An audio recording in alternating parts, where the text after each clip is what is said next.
welcome to Bright Videos News. It's Wednesday, July 29th, 2026. I'm Mike Adams. Thank you for joining me today.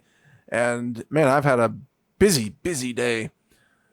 I was a guest on 4 shows. And one of those shows was the Alex Jones show, where Rex Jones, Alex's son, was hosting. I did roughly an hour with Rex. That was a very strong segment. I think I'll play that for you probably tomorrow. Today I want to play an interview with Robert Scott Bell that we filmed last week as part of Decentralized TV, because we're talking about health freedom. And I want to give you a really positive health freedom message today. So yeah, that's coming up. And then I was also a guest on a show with Caleb Collier called The Church and State Show. And that was the first time I've ever been on Caleb's show. And I got to say, I had a great time. It was a really amazing conversation. I immediately after the show, I said, I am thrilled to come back on your show because you asked all the right questions and, you get it. And we're able to have a great conversation. A good host like Caleb can bring out more in me than me talking by myself. That's the whole point of having an interview or a conversation, is you bring out the best of each other. So Caleb's going to run that episode, I think, on Monday. And then after he runs that episode, I will publish it also sometime next week. And it's really a great episode about what's happening today. And then after that, I was on the Redacted show, which is one of my favorite shows. It's just a great, all around great show. And I got to speak with Clayton for about 45 minutes about the power grid and also going off grid and how to be more self-reliant when it comes to,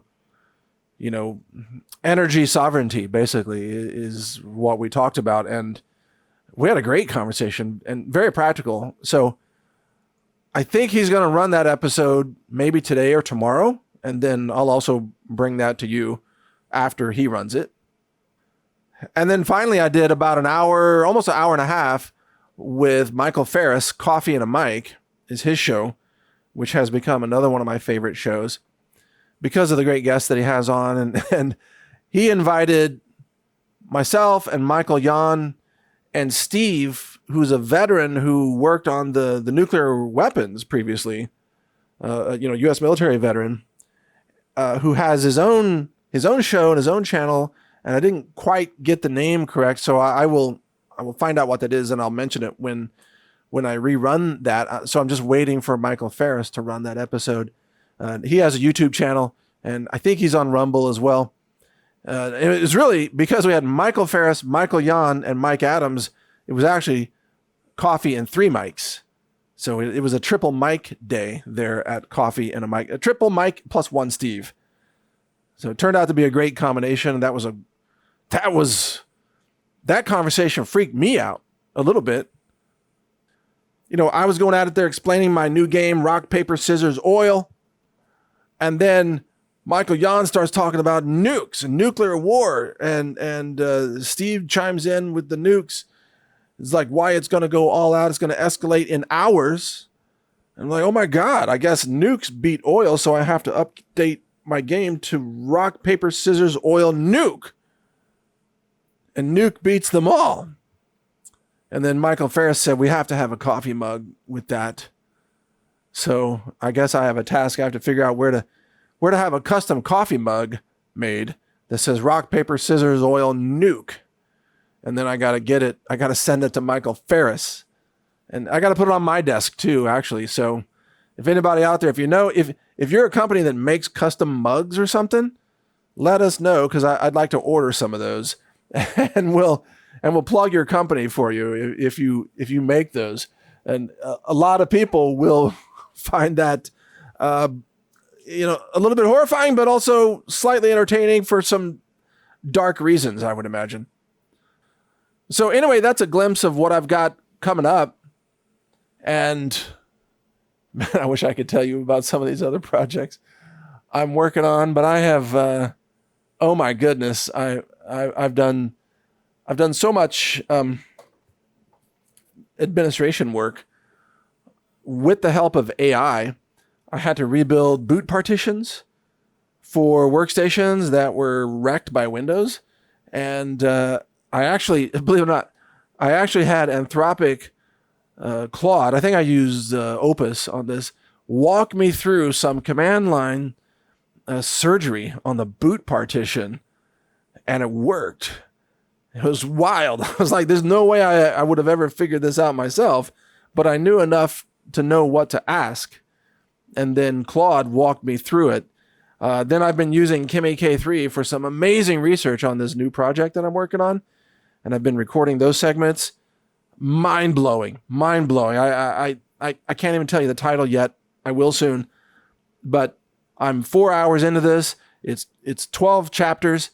I got to get through all 12. Going to release that course for free. It'll be on BrightU coming up in like 2 weeks or so.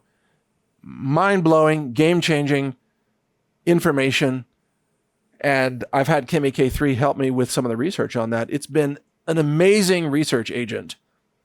And by the way, speaking of KimAK3, they released the open weights now. You can download the KimAK3 model from Hugging Face. You could download all those files. They're massive. It's like hundreds of gigabytes, I think. The problem is you can't run it unless you happen to have about $500,000 worth of server GPU hardware. So yeah, roughly, if you have about $500,000, you can run the model, maybe. I don't have a spare $500,000 of server hardware, so I'm not running it. I'm waiting for the AI bubble to crash so I can buy the $500,000 worth of hardware for like $50,000. I'm going to bid 10 cents on the dollar, or maybe less. I want to pick up $1 million worth of server hardware for 50 grand. How about that? Then I could run KimAK3. But before that happens, the bubble's got to pop and the hardware auctions have to begin. And I'm waiting for that. Can't wait. Because I'm not paying the current prices, the bubble prices for all the high bandwidth memory and the servers and the GPUs. Are you kidding me? No. I am not going to feed the bubble by overpaying for hardware that I know is only worth a fraction of what they're charging for. I'll wait for the crash. I'll offer nickels on the dollar, maybe dimes, but I'm not paying full price. I have to be a responsible steward of money because I'm not spending, government money. It's not Pentagon money. I can't bid, $1 million for a U.S. Army toilet or something. I actually have to make ends meet here. I have to spend wisely. So anyway, I'm waiting for the crash. And when that crash comes, there's going to be a lot of cheap hardware. You might even be able to buy a gas turbine because they're going to be selling those off cheap. Can you imagine? Like, if I wanted to buy a gas turbine, let's say I want like a megawatt gas turbine. Be like a jet engine running. Can you imagine like powering your home with a gas turbine? I mean, you'd have to pipe in a lot of gas, obviously, but can you imagine what your homeowners association would say? They're driving by and there's a screaming jet engine right beside your driveway. They're knocking on your door. What's with the jet engine? Oh, that's my power system. They're like, you can't have a jet engine here. And your answer is, well, the data center just built one 2 blocks away behind us. You didn't say anything about that, did you? So if they can have jet engines, I can have jet engines, deal with it. I mean, gas turbines aren't exactly jet engines, but in a simplified way, they're very similar. It's kind of the same thing. Except it burns natural gas instead of, jet fuel. So anyway, there we go. Maybe if you have a home AI data center, you need a gas turbine in your backyard, to power your AI. People are like, what are you powering in there? Just trying to run KimAK3, actually. It turns out I needed like a megawatt. So Can you imagine? Some of you have gas pipelines underneath your backyards, because there's a lot of pipelines that crisscross the country. I'm not saying that you should tap into those because that would be dangerous. But if you did, theoretically, wouldn't that be funny? Okay, bad joke. Don't try that. Don't dig up pipelines with excavators, especially pipelines under pressure. That's kind of like a suicide mission. That it's like a Nord Stream situation, kaboom, not good. So don't do that. But I'm just joking in a kind of a comic book fashion. If you had your own gas turbine, what would you do with it? Some of you are like, I would mine crypto. Oh yeah, okay. And the neighbors are like, what's all that noise? It's the Bitcoin pretty much. Yeah. Okay. And I'd be like, to the neighbor, remember that July 4th when you were shooting off fireworks till midnight? Like, yeah. Like, well, these are my fireworks and every day is Independence Day for me. So get used to it. All right. Anyway, enough of that before I go completely off the rails. I've got some special reports for you. I've got the interview with Robert Scott Bell coming up. Enjoy the rest of the broadcast. Thank you for your support and pray for peace, folks. All right. Take care. Okay, this is a pretty significant pivot point in the war with Iran. And from this day, it's very clear to me and also to Colonel Douglas McGregor, who I will quote here in a second, that the United States of America is now in a fighting retreat. The U.S. has lost the war with Iran. Lost it. I mean, how much more evidence do you need to see? All the U.S. military bases in the region are damaged or destroyed. Some are completely wiped out. U.S. radar installations that would normally offer early warning against missiles launched by Iran, they're all offline. They've been destroyed. And then a few hours ago, CENTCOM, that's the U.S. command, reported that Iran had launched a surprise attack of ballistic missiles, multiple ballistic missiles, on U.S. bases in Jordan. And according to CENTCOM, they claimed, quote, all Iranian missiles were successfully intercepted. U.S. forces remain vigilant and at a high state of readiness. Now, of course, probably what that means is none of the missiles were successfully intercepted, as Ted Postal will explain. If you've ever heard his interviews, I think he's an MIT PhD in missiles and ballistic systems. He's an expert in interception systems. And he says that the actual interception rate right now, I think he says is about maybe 3 or 5%. It's a single digit percentage of success of interceptions. So probably none or almost none of those incoming missiles were intercepted.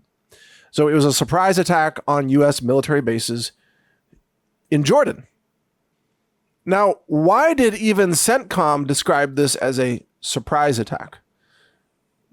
Because they didn't see it coming. That's why it's a surprise when you don't have any radar working.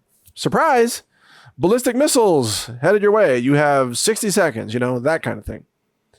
Now, this is an important pivot point because it shows that Iran is now initiating the target selection, and it's choosing targets that are strategically very, very critical. Now, Matt Bracken, who I've interviewed many times, he's put out another map. We're calling these Bracken maps. And this map says a lot. Now, I want you to take a close look at this map. So, of course, Jordan to the east of Israel. And so Jordan, which is friendly to the U.S. and relatively friendly to Israel, is functioning as kind of an FOB, forward operations base, for Israel. It's a place where the U.S. can land and store a lot of its strato tankers, the air refueling planes, the KC-135s. And so right now, the U.S. is actually staging tankers on the tarmacs of bases in both Jordan and in Israel. Now, Iran appears to be holding off on attacking Israel at the moment, but is focusing on taking out U.S. airbase capabilities, that is runways, basically, and possibly some aircraft targets on the ground, just bombing the tarmac with the aircraft sitting there. See, Iran has the capability to do that for two reasons. Number one, they have precision ballistic missiles where they can have them impact in an area with some, I mean, I don't know the exact precision, but it appears to be plus or minus a few meters. Let's say that's just my guess. That's what it seems like they're able to do.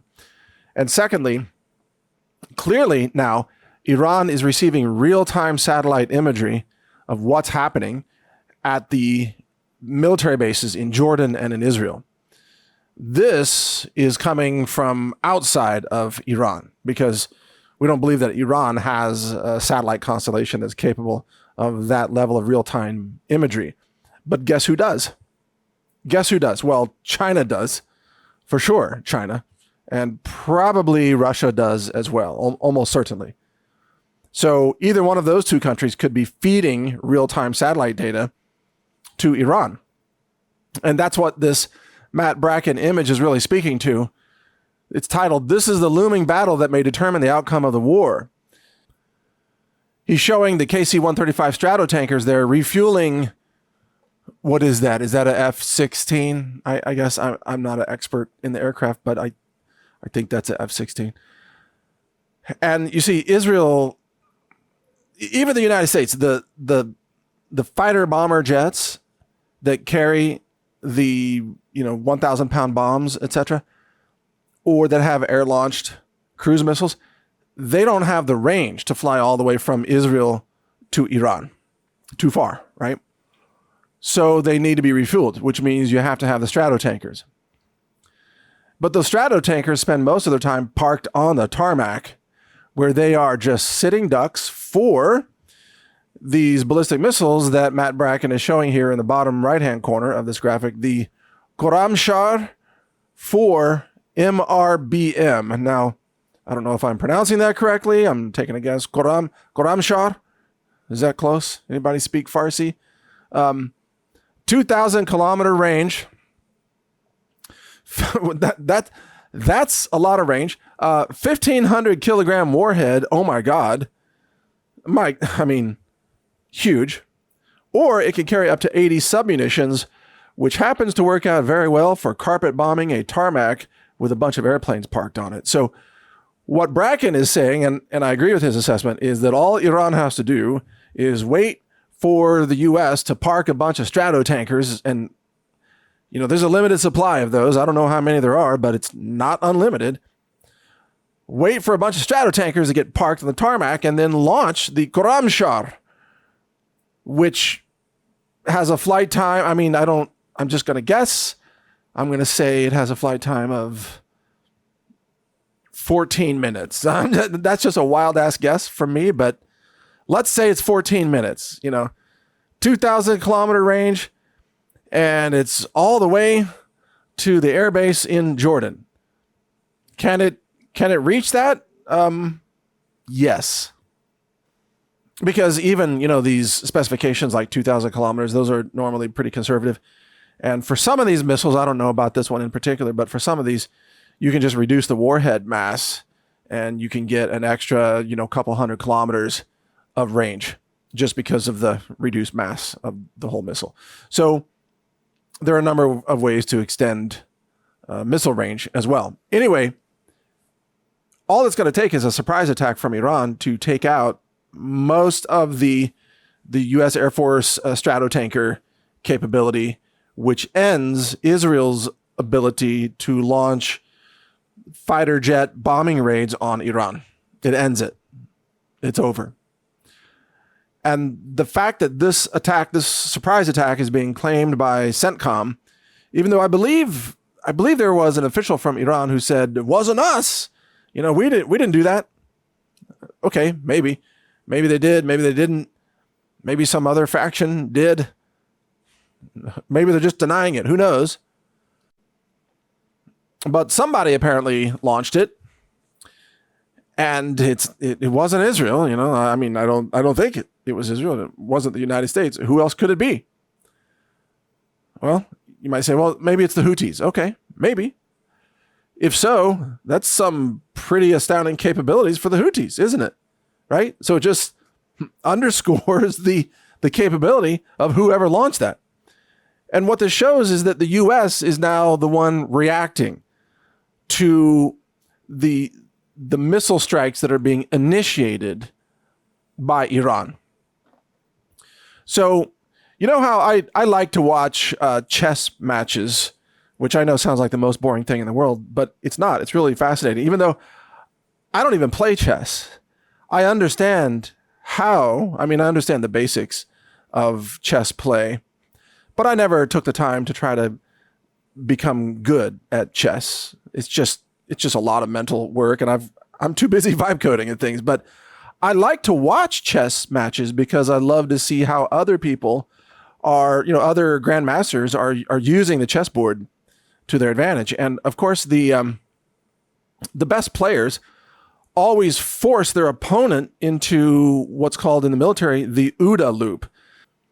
In other words, the best players are initiating actions that will threaten either an opponent piece or a square on the board, especially those 4 center squares in the center of the chessboard, but a square that the opponent wants to control.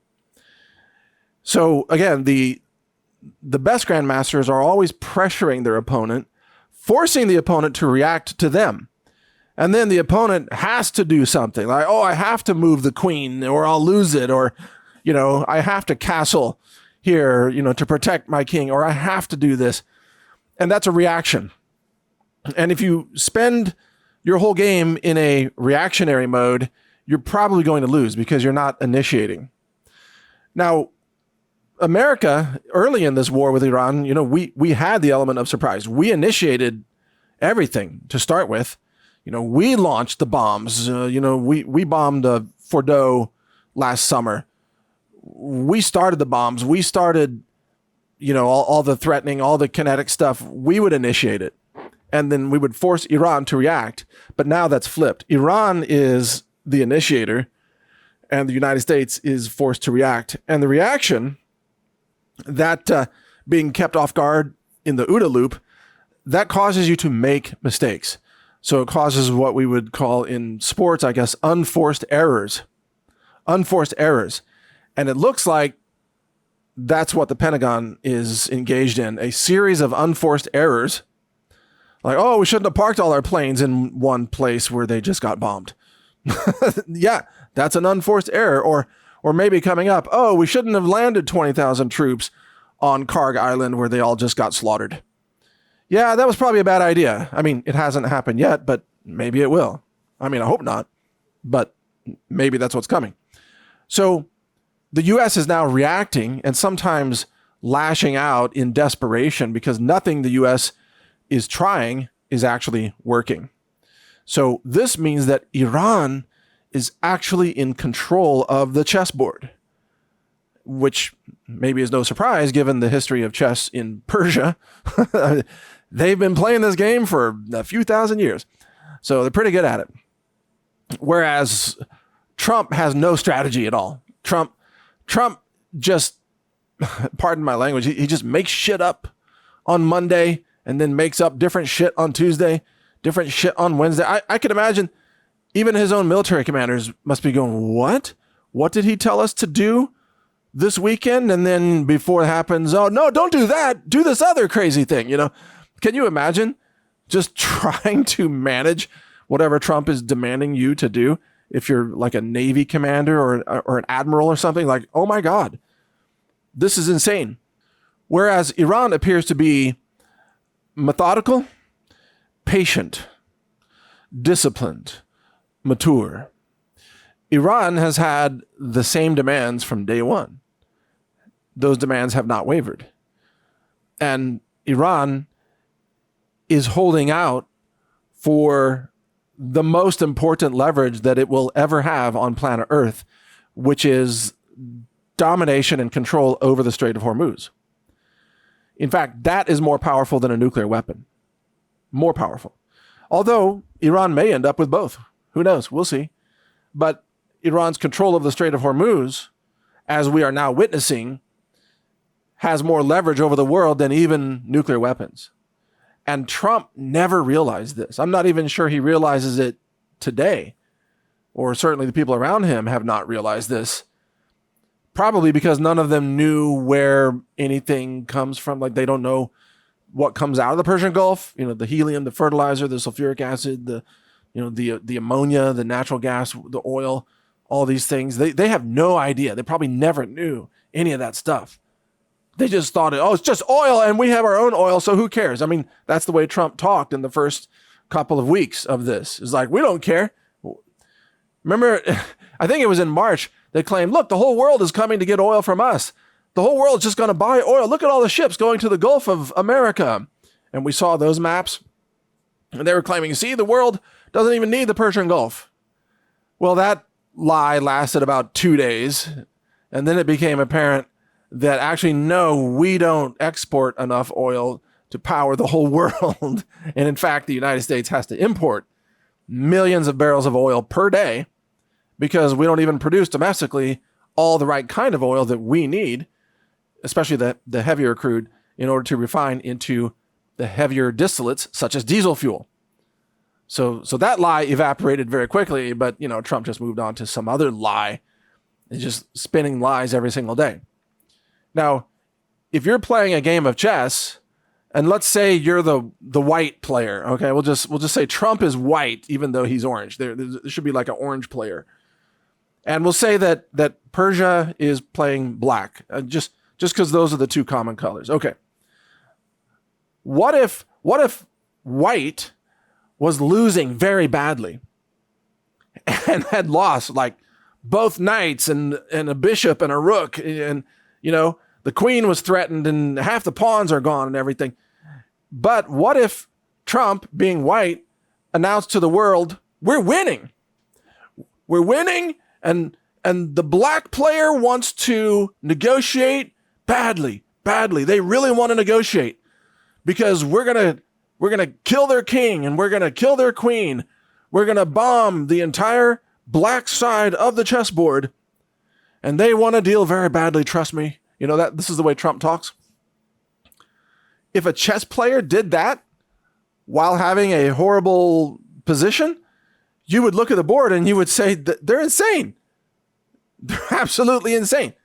Why would they talk like that? Why would they claim that they're in a winning position when they're not? You can just see Trump saying, we have the world's best queens. Like, well, maybe that was true under Joe Biden because you had LGBT parades. You did have the world's most colorful queens. But that's not a chess game. We're talking about strategy here, not, rainbow crosswalks. So Trump's just making all this stuff up, but he's losing the game. He's losing. We've lost the bases all around the Persian Gulf. We've lost the Fifth Fleet command building. We've lost the radar. We've lost leverage over the strait. We've never been in control over the strait during this entire time since the war began. Even though Trump and Hegseth and other lunatics have from time to time claimed, we control the strait. Not true, has never been true. Not even for one day has that ever been true. And then I think Trump was on Fox News yesterday, and one of the reporters, I think, was trying to push back. It was like, hey, there were 4 ships that went through the strait with approval from Iran. I think they said, I don't remember it exactly. And Trump responded, at least in my memory, Trump said, no, the only ships that go through the strait are ships that go through with our permission, not Iran's permission. And that's not true at all. That has never been true. In fact, it's the exact opposite. The only ships that go through are the ships with Iran's permission, who have either, they're from countries that have aided Iran or have paid or have done something else, maybe that we don't know about, that are working with Iran in some way or have bartered or traded something of value. And the way we know this is because the U.S. Navy can't even successfully sail a single naval vessel through the strait. And if you think that has happened, tell me the name of it. What's the name of this ship in the U.S. Navy that has entered the strait on the east and sailed through the strait and made it into the Persian Gulf? What's the name of that ship? There isn't one, because it hasn't happened. Because the U.S. has no control over the strait. The U.S., and remember also in March when we were told that, oh, don't worry, the U.S. Navy is going to escort tankers through the strait. Remember that? And then, of course, oil plummeted and everybody cheered, we've won, you know, Trump is a genius. And then we all waited like, okay, when do the escorts begin? Where are the naval escorts? And then we come to find out, oh, well, it's not really, the Navy is not really escorting, or we are guiding tankers through the strait. Like, what do you mean guiding? Well, you know, we're on the radio telling them, come on through. That's what we're doing. I'm like, oh, okay, so Trump said the Navy's going to escort tankers, but what you mean is you're going to be on the radio cheering tankers to have a suicide run. That's different, because you have no control over the Strait of Hormuz. You know, I mean, anybody can get on the radio and say, okay, tankers, it's a cannonball run. You know, it's just like extra bonus, like Trump crypto for the winner who makes it through without sinking or catching on fire. You know, everybody begin, you know, good luck. Nobody, no captain of a tanker carrying explosive cargo is going to take you up on that offer and say, yeah, let's do that. Let's take our chances. I mean, what could go wrong? We're sailing a tanker with 1 million gallons of highly explosive fuel. I mean, it's actually way more than 1 million gallons. It's like millions of barrels, I think it is. Or how about liquefied natural gas, huh? How about a highly explosive gas that's pressurized into fragile domes that if they crack and break, you start venting high pressure explosive gases that will probably catch on fire and blow up and kill you and your entire crew and anybody within about a kilometer range. How about that? You want to take a chance on that one? I mean, I've never seen an LNG tanker blow up, and I don't hope to ever see that. I don't want that to happen, but I'm just guessing it's a pretty catastrophic thing. There's a lot of energy on that ship, and if it goes up, I mean, look at what happened when Qatar tried to restart that one LNG train. I don't remember which train number it was. You know, they've had 2 destroyed, and they were trying to restart one of them, and kaboom. Big bada boom, like massive explosion. And they even had to put out an announcement. They said that was not sabotage, that was an error. We were trying to restart one of the gas trains and something went wrong and lost a few people. It went kaboom. I mean, that's on land when things are stable. Like, you don't have the waves and the sea and the wind blowing you around and everything. Imagine what it's like on a ship when you're taking drone fire and everything. I mean, come on. So Trump has been completely full of bunk this entire time, and he continues to be full of bunk to this day. And as Colonel Douglas McGregor said, I believe this was on an interview with Daniel Davis, Deep Dive. And Daniel Davis is great. I love his channel. I love being on his show. He's a great American. And Colonel Douglas McGregor said that it's clear that America is now fighting what do you call a rear guard action.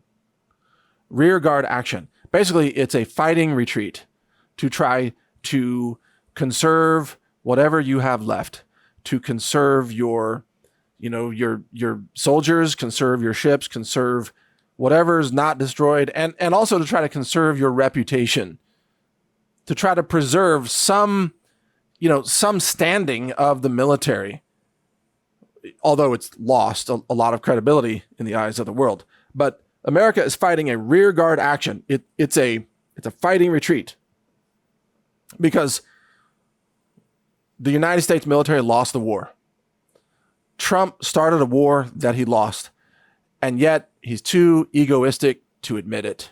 Can't admit it. can't take a loss, has to tell us he's winning. Even is going to be down to, just one rook and one pawn and one king. I guess it'd be kind of like the Black Knight from Monty Python. Just but a scratch, still got one good leg, that's what it's going to be like. It's like, we're winning. and the Trump MAGA people will be like, it's all part of the plan. First, we have to lose to win, We have to lose badly, and then it's going to turn around, and it's going to be a big win after we lose. Like, you don't even make any sense at all. We're just losing. So this is where we are now, actually, in the war with Iran. Iran is winning by not being destroyed. Iran is winning by not capitulating, not surrendering the Strait of Hormuz. Iran is winning by, believe it or not, being smarter, more disciplined, more mature, more strategic, having more patience, and also being willing to suffer more, being willing to take more damage. They've taken a lot of kinetic damage, and it has not caused them to surrender. If anything, it has hardened their support and the feeling among their people that they have to prevail, they have to endure, no matter what it takes. Because they know for them, this is an existential fight. If the U.S. defeats Iran and forces some kind of surrender of Iran, then the U.S. would go in there and obliterate the civilization, the entire Persian civilization.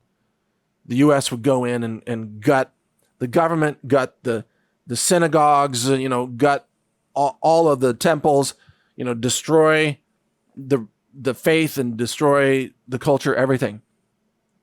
And so if you are Persian or Iranian, I'm using those terms interchangeably, although I understand that's a simplification. But if you are a modern day Iranian, you feel a connection to your ancestors. You feel a connection to what your ancestors fought and died for in order to have that country and that land and the tribulations that you have lived through, the economic sanctions, the global demonization, the restrictions on scientific research and even supply chains for spare parts, all of these things. You've lived through that. And are you going to give in and surrender to some raging lunatic U.S. president, real estate developer who's a bamboozler, who's a con artist? Are you going to give in to that? No, of course you're not. Same thing with Russia. If you're Russian and you know the history of Russia and you feel some cultural connection to your ancestors and what they fought for through World War II in particular, but many other wars before that, are you going to just give up because the West wants you to surrender? Because they bombed a few refineries? No, you're not going to give up. You've been through worse, or at least your ancestors have been through worse. See, the West, when it comes to enduring anything, the West is weak. The West can barely handle any casualties at all. So, 2 people died, 2 soldiers died. Oh my God, we have to have revenge. The American people have no stomach for U.S. soldiers dying. That's why Trump had to delete the deaths of those 4 soldiers who were killed in recent retaliation attacks from Iran, and probably that number is more like 400. You know what I mean? It's not 4. But even the 4 they deleted is not, we're not even going to count the 4. We're going to pretend that only, 15 soldiers have died in this entire war. Are you kidding me? Like, barracks have been bombed. U.S. soldier barracks have been blown up by Iran at, 5 a.m. with hundreds of casualties. We're just not told that because everything's a lie that is reported to us in the United States. So anyway, the bottom line here is the U.S. has lost the war, very clear. The Navy has shown itself to be pitiful. I mean, just really pitiful. I'm sorry. I'm known as someone who supports veterans. I've donated to many veterans causes, and I honor America's veterans. I do not honor the leadership that puts our soldiers into or thrust them into suicide missions. I don't honor that at all. And I don't honor the genocidal decision makers at the top who are causing, who start these wars and cause genocide, mass bombing and casualties of women and children and doctors and so on. I don't honor those leaders at all.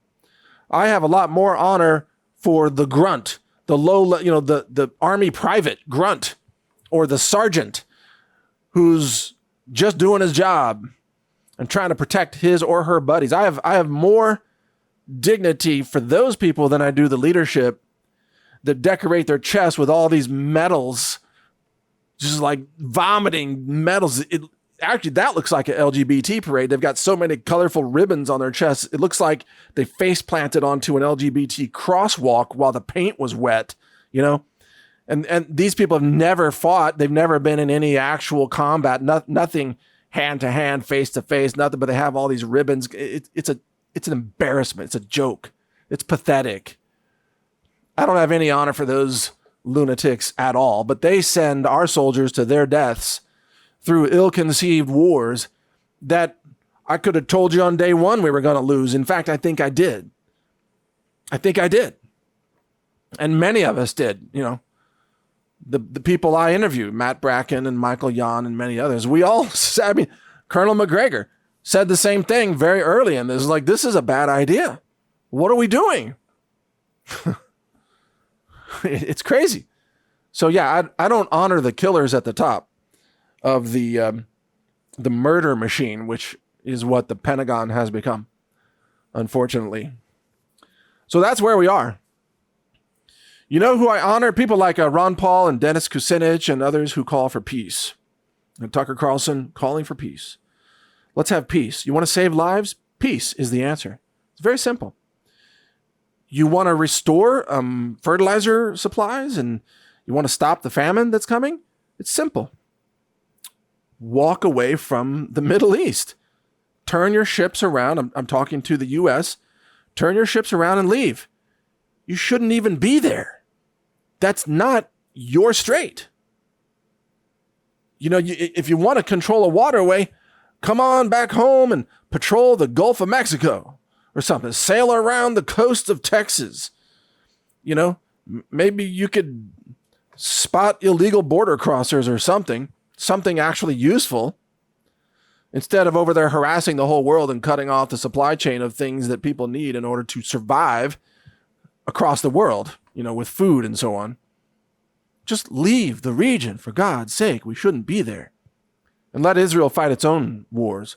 If Israel wants to go to war with every neighbor in the region and wants to publish a map of greater Israel that consumes, all of Lebanon and most of Jordan and part of Saudi Arabia and part of Iraq and part of Egypt and even southern Turkey and all that, if that's what they want to try, yeah, let them try it themselves. Stop sending them bombs and munitions and money. It's like, oh, you want to go for it? Do it. How many soldiers you have left? Surely you must have, I don't know, at least 50,000 IDF still ambulatory. Why don't you try sending those? Have them walk across the desert and see how far they get. Send them on a raid towards Iran and just, here's some water and a backpack and start marching east, see how far they get. If they refuse to go, have somebody dress up as Moses and lead them east and say, we're leading you to the promised land, Just go Old Testament on them. They'll follow blindly, Anyway, even Moses was fed up with the people that he was leading. It's all right there in the Old Testament. Even Moses was complaining to God. Moses actually said, God, please kill me. I'm done with these morons. Literally. That's a very close paraphrase. You read it. That's in Exodus, I believe. It's in Exodus, right? Even Moses, I can't stand these people. All they do is complain all day long. So there you go. So anyway, I will do my best to keep you informed. And look, I think the smartest move for all of us in this is to, number one, call for peace. And then number two, make sure that you are as self-sufficient as possible, because if there is a rational decision or a rational pathway out of this, you can rest assured Trump will not take it. He will do something in the opposite direction. He will find something that makes the rational path look like a distant dream, you know? So probably you're going to face shortages of diesel fuel. You're going to face higher prices. You're going to face supply chain shock later this year and even well into 2027. Life is going to get more difficult for all of us because of this war. And there's a decent chance that this could escalate into nuclear war, which unleashes its own Pandora's box of risks and mass death and things that we don't want to go into right now. We'll save that for another day. So get prepared. That's all I can say. Get prepared. Because in the US, no rational person is in charge. There's no one in a position of authority who is even capable of negotiating a rational agreement or sticking to any agreement that they sign on to. It's gone. The US leadership is so far gone that the rest of the world has written it off as basically incomprehensible. You can't blame them. Incomprehensible. So there you go. Do your best to stay informed, and you can follow me at brightvideos.com, naturalnews.com. And if you want to learn about decentralized living, you should check out my very popular show called decentralize.tv. That's the website for it too. Decentralize.tv, where we've interviewed people like Tucker Carlson and many others, many guests with very practical information about how to be more resilient, self-reliant, redundant, how to disconnect from the central control grid. That's very valuable information right now. All those episodes are worth watching. So check them out, and thank you for listening. I'm Mike Adams. Take care. So the Korean stock market is absolutely cratering right now. The so-called Kospi index, that's spelled Kospi, it's kind of like the Dow in the US. That index is just collapsing, and it's because the index is over 50% made up of just two companies. And those companies are Samsung and SK Hynix. And of course, both of those companies are involved in the manufacture of high bandwidth memory, or HBM, which is used in the data centers, is used by the AI companies. There's been insane demand for that kind of memory for the last few years. And that's why stock prices of SK Hynix and Samsung, and also in the US, Micron, and well, SanDisk in the US also, those stock prices have skyrocketed. Some of them are up over 400% in the last 12 months. I mean, it's really, talk about a bubble, right? It's crazy. And the reason the crash is happening right now is because, well, exactly what I talked about this, you heard this, I told you this was coming, that China has figured out how to make its own UV lithography equipment, and it doesn't have to rely on the world monopoly company ASML out of Europe. Instead, China figured this out on its own, and it has a domestic company that's now churning out machines that do what's called DUV, or deep UV lithography. That's not yet at the level of what's called extreme UV lithography, which results in smaller nanometer scale transistors on the silicon, but they're going to get there. On top of that, China has another company, and I keep forgetting the exact name, but I think the symbol is CXMT, that makes memory. And those memory modules are already in retail, and that company is scaling up massively. So when you combine the UV lithography capability of China, which, the West tried to block China from accessing that, put sanctions and tariffs and blockades of technology, everything. You combine that with the high bandwidth memory manufacturing out of China, all of a sudden the West's stronghold on these sectors of semiconductors, that stronghold collapses. And that's why these stock prices are collapsing. And of course, in Korea, this whole thing was magnified by the culture of Korea. And I want to be kind here because I admire Korean people, very bright, very innovative, creative, etc. Some of the best filmmakers in the world too, and great engineers. But there's something about the Korean culture that lends itself to bubbles and sort of a cult-like following. There's a lot of, let's say, conformity in Korean culture. This is also observed in most Asian cultures. It's true in Japan. It's true in much of China, for example. The positive side of that is that these countries are very orderly. They don't break down into total chaos like we might experience in the US. But the downside is there's a bit of a herd mentality when it comes to stock markets. So they love to all jump in, and all the common people will throw all their money into this, and they'll mortgage their homes or apartments. They will buy on leverage. And in many cases, they have no idea what they're doing. But I mean, this is universal. This is true in America. This is true in Europe. Most retail investors really have no business investing in the stock market because they don't know how it works. They don't understand the risk. And many of them were just buying on leverage, and they thought they were making all this money over the last couple of years. It was like free money. Oh my God, the market is a magic money machine. And that's the way a lot of people looked at it. So they kept piling in. And of course, the boom leads to a bust. And the bust is now devastating. It's wiping out Korean investors in particular. And the question is, will this spread, or how much will this spread to the United States? It is spreading already. I already mentioned SanDisk. Micron's getting hammered. NVIDIA's getting hammered. Other semiconductor industry companies will also get hammered. Is this the beginning of the big crash? I don't know. Probably not. Maybe this is just a short-term correction. But it's a severe correction.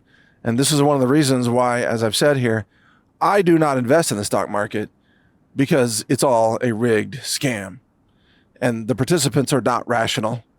And you're betting against the house because much of it's just rigged. I don't play around in the stock market for the same reason I don't go to Vegas and play the slots, or the same reason I don't buy lottery tickets, because it's irrational to bet against the house. You will lose. It's just, right? So what's the winning strategy in the long run? Gold and silver, clearly, or other hard assets like land, etc. Even though gold and silver, of course, have their own volatility, even they're going up and down and up and down, and right now they're down.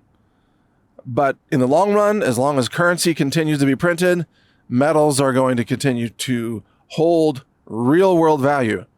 And that's why they make sense to me. Anyway, back to the semiconductors. Here's the question. Will this spread to the AI giants? What about, I mean, not all of them have gone public yet. I don't think OpenAI has gone public yet, but there's Google. There's companies like Anthropic that are out there. You've got Microsoft, you've got even Apple, etc. Will this impact them?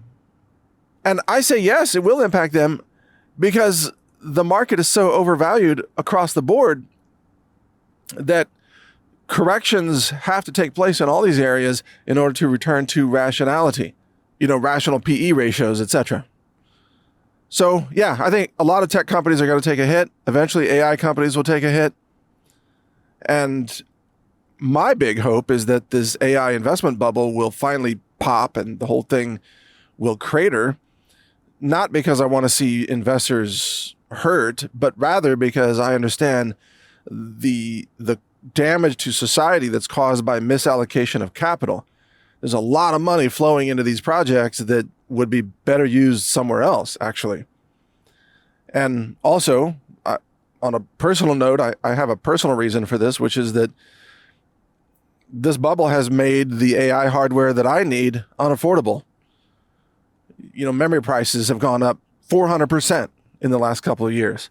GPU prices have doubled or more. Even, just desktop servers have gone up. Everything's gone up. And for an AI developer like myself, who, my projects are published for the benefit of humanity, free knowledge, open source books, etc., brightlearn.ai or brightanswers.ai if you want to use our deep research answer engine with all of our supporting index documents. That takes hardware to run. It's not free, and that hardware is less and less affordable now. So this is impeding the ability of people like myself to be able to scale up our projects or roll out other projects that would benefit humanity.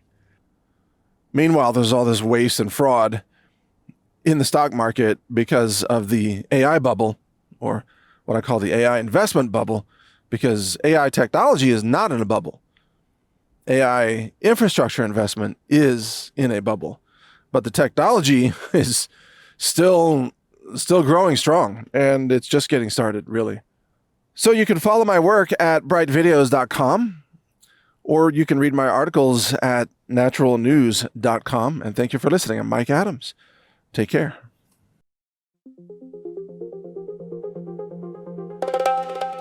Those that know how to manipulate the species, and there's a lot of people that are smart enough to do it, they are always looking for the vulnerability. What is the thing that will trigger the lack, the abandonment of critical thinking skills, or even a memory of a recent event like COVID?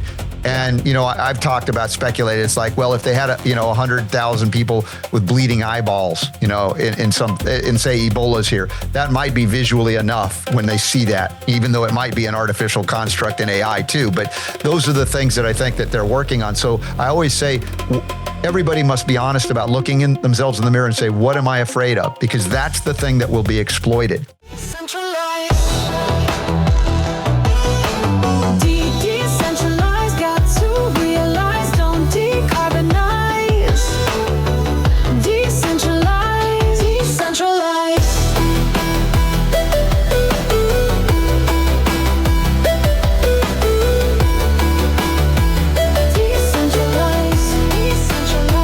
Welcome to today's episode of Decentralized TV, and we've got a great guest coming up for you here, a longtime friend of mine, also an expert in health freedom and so much more, homeopathy in many areas.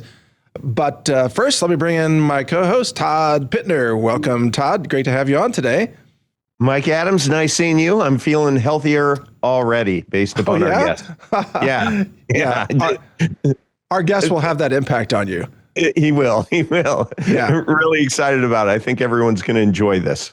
And he just recently spoke at the Red Pill Expo as well. He's in demand for his knowledge and his courage. So let's just bring him right on in here. Welcome, Robert Scott Bell. It's an honor to have you on, Robert.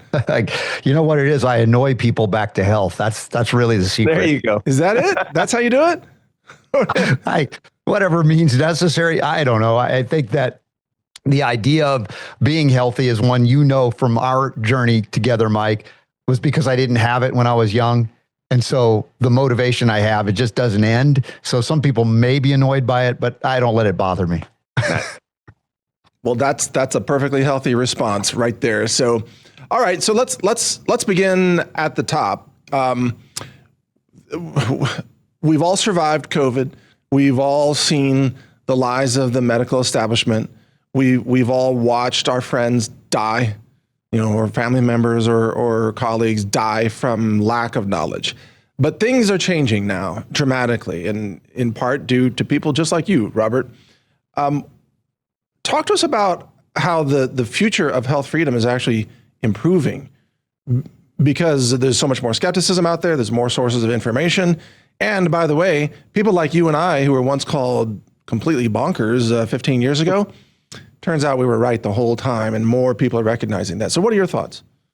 Well, I think the awareness, when we go back and look at all the things we've been saying for so many years, it's very rare that we have to go back and go, man, I really missed that one, or I screwed that one up. It's not that we're unwilling to do that either, but there's a consistency based on, I believe, foundational principles in health and healing that I had to adopt to regain health I never had, and then to continue to strengthen my health through the years, and continually learn new things as well. There are folks that have joined us on this journey that have angles and perspectives that are like, wow, I hadn't considered that, which is totally cool.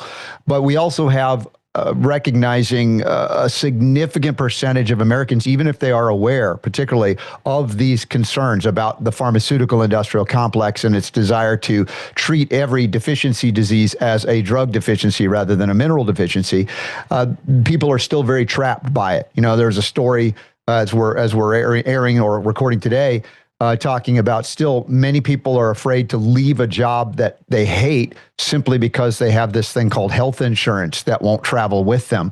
And I've argued that the most dangerous thing you can have in America is really good medical insurance, and yet they still haven't comprehended that as well.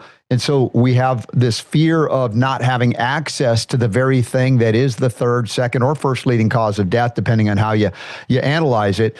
And considering that, I know we wanted to acknowledge Mike, a friend of ours who passed away within the last couple of weeks, a legend, a journalist like I ascribe even to be as good a writer as he was, John Rappaport, who actually established the website nomorefakenews.com before people even knew what fake news was.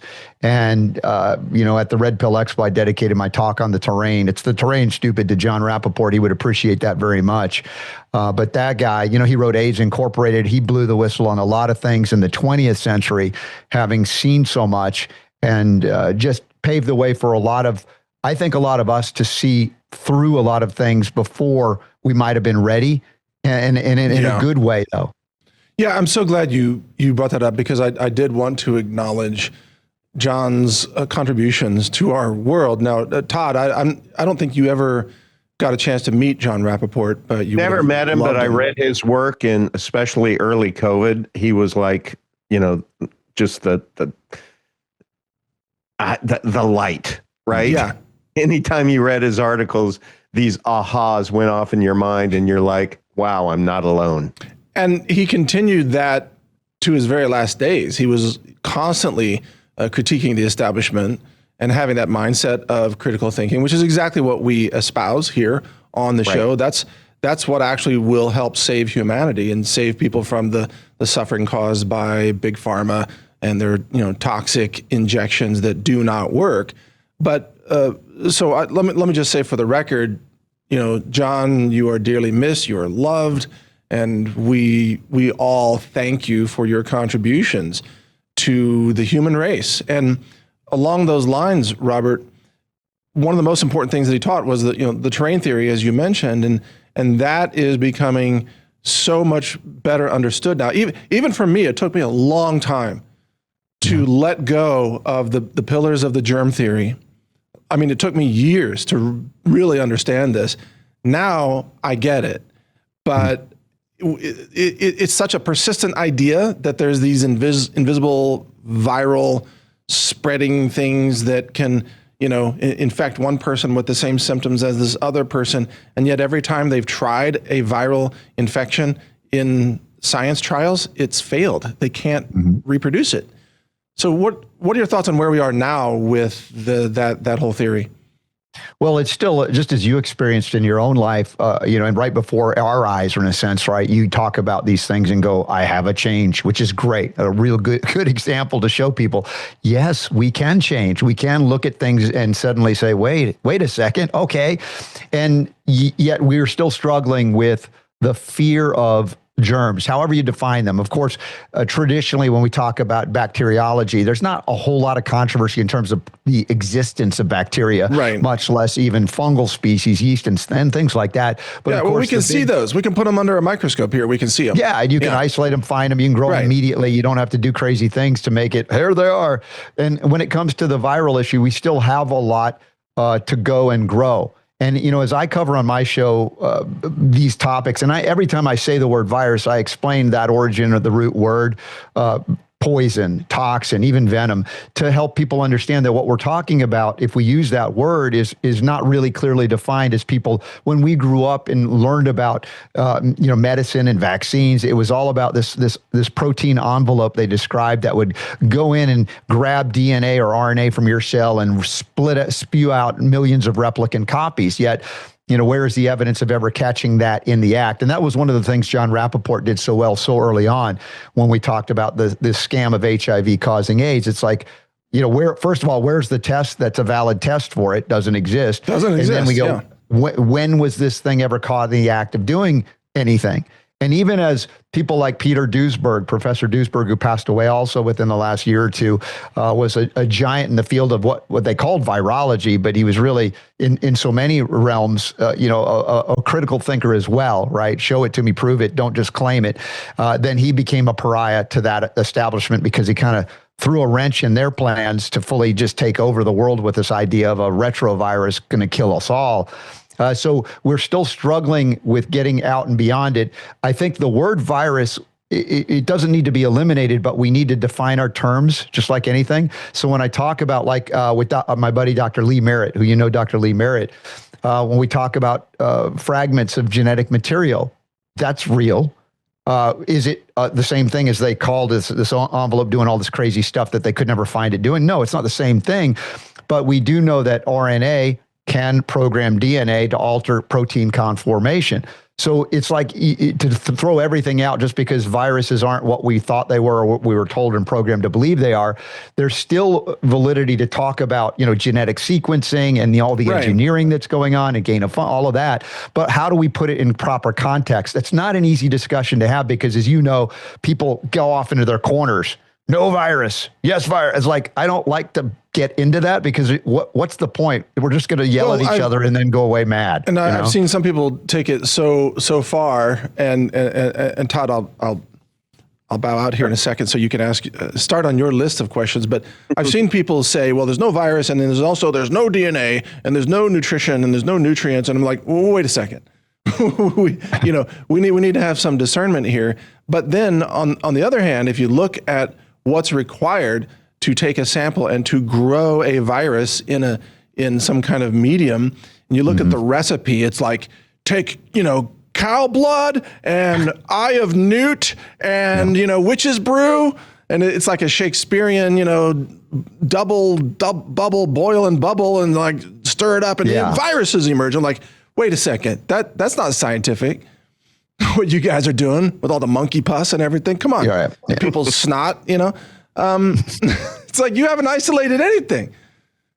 You poison the water hole, and it's so toxic that, that's been my argument and John's and others to say we're dealing with toxicological nightmares manifesting as what we call illnesses, ailments, even infections. But again, they want to kind of blame inert, if you will, DNA strands that they claim to be able to actually identify. But as you know, with PCR, and this was something you and I were going back and forth on, Mike, during COVID, I was like, dude, the moment I saw that they were using PCR, that was like early February 2020 when I went on the air and said, Super Don, hey, what are they using to identify that people have this thing that they claim is the new thing? PCR. Oh, crap. Because we had been through this with AIDS, HIV, Fauci, John Rappaport, all of us had seen this. And then we said, oh, the scam is on and they're going to utilize this technology to fool us all, which, going back to that, Mullis says it's an amplification or manufacturing technology, not a detection technology for any cause of an infection per se.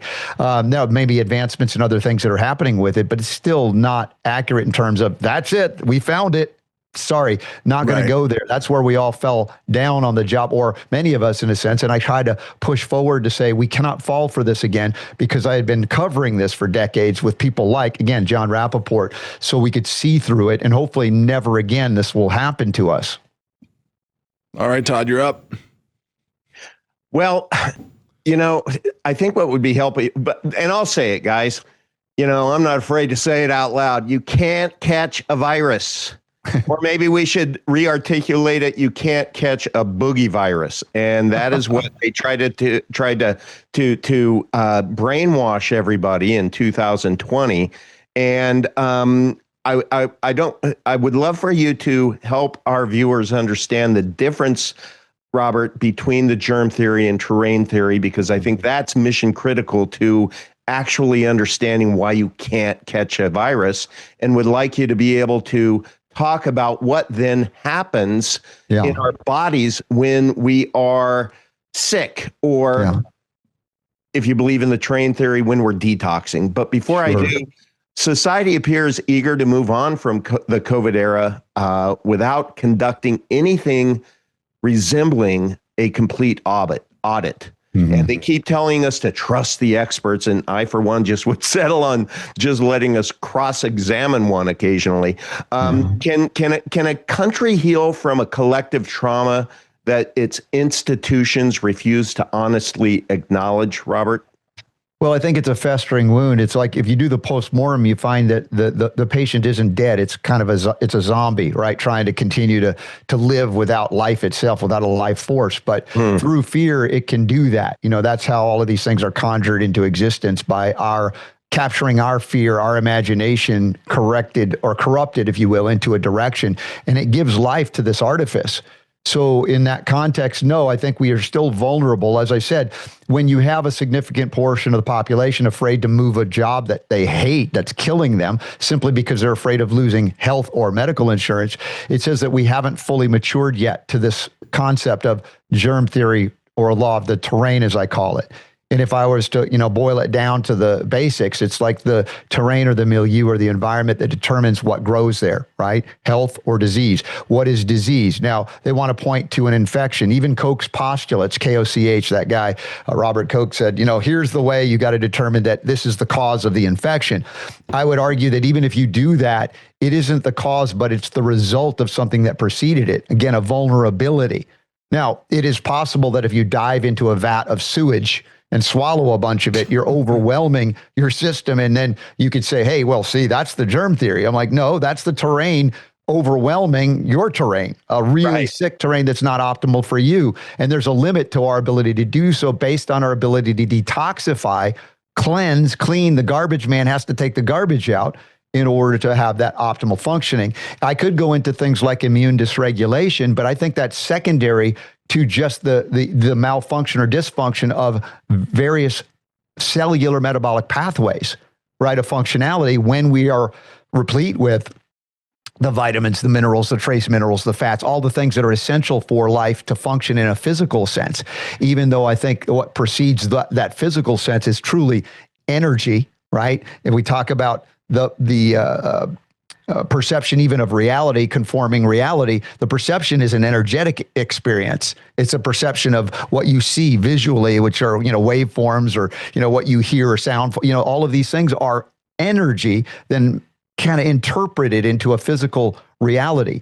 So we're getting into the terrain, meaning we have much more control over our environment than being just victims of whatever we encounter, right? And when we encounter something that might not be optimal to us, if you're basically in fair enough shape, your immune system doesn't even have to intercede on your behalf. That becomes a secondary response when other metabolic disorders are occurring that are due to deficiency, or, yes, an overwhelming toxic burden that can be from an external source, or it can be metabolic waste when we have just been abusing our bodies with food, even good quality food, to excess of our needs or our ability to metabolize it. So I'll pause there because these are concepts that are not discussed in many places like this. Robert, let me just book in that. So is it fair to say that when we get sick, we are detoxing? It is our body's job to be able to get rid of the crap that is in us because of our terrain and our poor environment. It's kind of like if you had a fish bowl and you had a healthy fish in there and you took another sick fish and put it in the fish bowl. Is that other fish, if the environment is perfect, going to catch whatever that other sick fish has? Or if you put that fish in there in a real, excuse my language, shitty terrain environment, where there's mold and there's, not good oxygen flow, then might we be able to blame the sick fish on the sick fish instead of that environment? Yeah, the health of that sick fish going into a healthier environment is restored, right? That's what we see. Yeah, not the opposite of that. So when we talk about the symptoms as you're describing, these symptoms that they call disease are just the body's attempts to restore the functional balance. And we call that sickness. So then we take drugs to suppress the very thing that's trying to get us well again. We poison the water hole even further with these toxic drugs.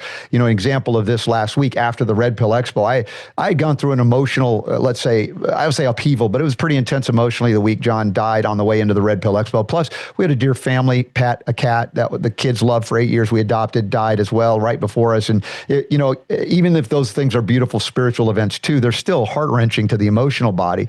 So I went in weak. I get in there from an emotional standpoint, exhausted, and I don't sleep well at this hotel there. No slight on the hotel. It was a nice hotel, but I didn't sleep well for 3 days. I'm not only emceeing the event, I'm speaking at the event, working on my PowerPoint. I'm doing my show, right? I don't abandon my show. I'm doing my show live. Non-stop work. Recording interviews. When I'm not on the stage, I'm answering questions and helping people with health stuff. And I'm like, dude, this is not a good sign for the future. And by Monday, I get home and my wife's going to make dinner. I'm like, honey, I don't feel hungry at all. I'm off. And the next day I started feeling intestinal pains, no explosive diarrhea, nothing like that you've heard about. And yet it was like knife pain in an area. And of course I know the anatomy. My wife's a retired DC. We know the anatomy. It's like, it's either the ileocecal valve inflamed or an appendicitis. So I'm dealing with some pretty intense pain, like knife pain in my gut. And I'm like, I know what the worst case scenario can be if you have an appendix burst, right? And sepsis sets in. And I'm like, I'm not there yet. I don't have a fever. I know how to detect this. So I'm hitting it with everything I got. Speaking of what, Mike, you had referenced, it's like how, Little House on the Prairie level knowledge. We've got to get that back in. It's so uncommon to know anything about caring for yourself other than putting petrochemicals on a cut and a bandage. That's so far from where we need to be. So that's been part of my life's journey to get to that point. So here I am utilizing everything I know with the bioactive silver hydrosol. I'm doing the copper. I've got various homeopathic remedies that are indicated for use in such circumstances, including appendicitis. I've got various what we call electronic interface type medicines or forms of medicine in addition to homeopathy. I'm doing the beta glucan, right, which is an immune modulator. I'm doing everything I know to avert a catastrophe that would send me into an emergency room or hospital for a surgical intervention, or even antibiotics, which is a form of chemo I don't want. It doesn't mean there's never a place for it. The point is, if you can avoid that place, you're far better off because you don't have to rebuild and repair the body in addition to whatever you were going through initially. So the long story short, I fasted equivalent of about 5 days. I was still drinking water, still doing some cardio miracles, some base level stuff, but I wasn't eating. And by day 5, I had overcome that crisis without any allopathic medical intervention. So it may be considered an extreme example, but it's the way I've been able to raise my kids. And Mike knows my kids from when they were kids. Now they're young adults. They've never been vaccinated. They've never had one antibiotic in their life. And it shows the potential for us to grow up without having to fear, my gosh, what happens if we don't have an allopathic health insurance scheme, to get us through that fear. But I recognize we're not there yet. We got a long way to go. But the things Mike and you guys are doing, that I'm doing, are trying to help people get there the best way we can. We can't do it for them, but we can darn sure show them how it can be done. So grandma had it right? Get some rest. Here's some chicken soup, chicken broth, right? Lots of water. She was way out there, wasn't she? She was a conspiracy person. All right. My gosh. And by the way, Robert, I'm so glad you're so much healthier now on the recovery. I got hit by something too, going to a private event, and I use pine needle tea and a bunch of herbs, echinacea and golden seal and whatever, all the other things that I know to overcome that. But I needed extra rest, right? And there's something about what's happening today. Getting together in public with large groups of people is more toxic now than it has ever been in our lifetimes, I believe, because of the injections that people have, the toxic substances that people put on their bodies, whatever. We can talk about that later. But I want to share with both of you a really important description of terrain, the terrain theory versus germ theory, with a perfect metaphor that I've lived through at my ranch. So when I first moved to my ranch, there's a very successful grass that grows in Texas. It's called coastal. It's very prolific, and it was put here to feed cows. It's a high protein. it's a grass that can survive Texas, so it just kicks ass.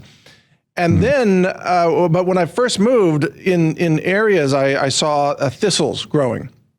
And the thistles were growing up, of course, really tall, and they like to spread the seeds, right?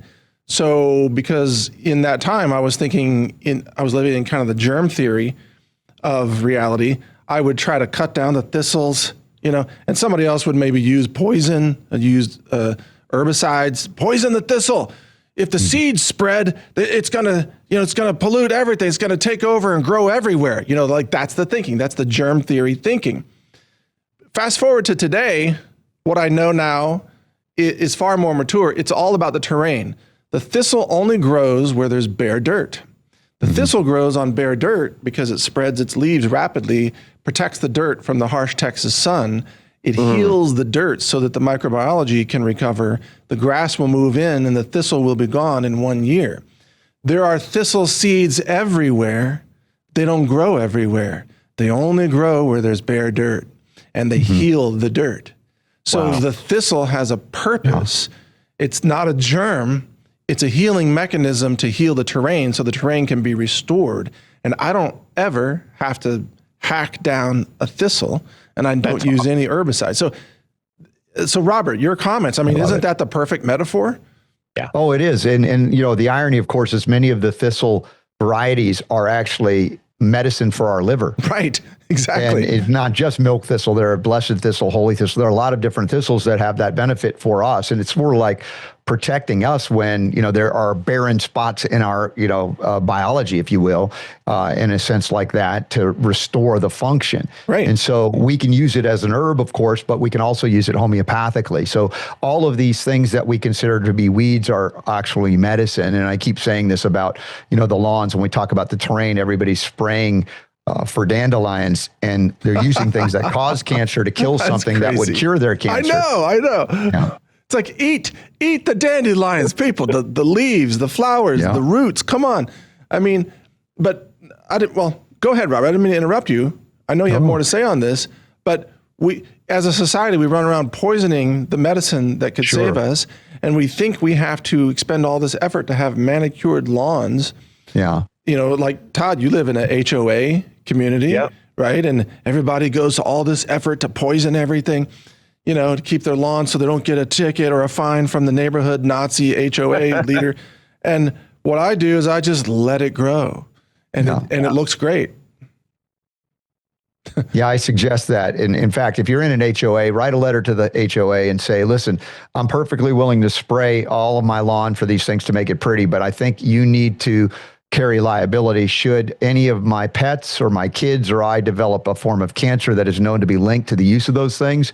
And I want you to acknowledge that so that you're on the hook, so I can basically get help in that circumstance. And I think in a similar sense, when you try to put doctors on the hook for, adverse vaccine reactions, when you say, I'll do it, but you got to claim, basically take responsibility if something bad happens, they'll probably write a letter and say, well, you're off the hook. We'll let you, just from the standpoint of that, we got to hold people liable. But I also think, and Mike, I'm very sensitive to these large groups, and I still do travel and do these events, and I'm very aware of the risks and danger, yet, I'm also kind of being guided to the best of my ability by, the spirit to say, hey, go or don't go. But the energy of these groups as well, are people that you're going to see, are they engaged in taking responsibility as opposed to looking to me or you or anybody to do something for them? Because then it becomes a very draining relationship versus I dig what you're saying and I'm here to share it. I'm excited, and it's uplifting.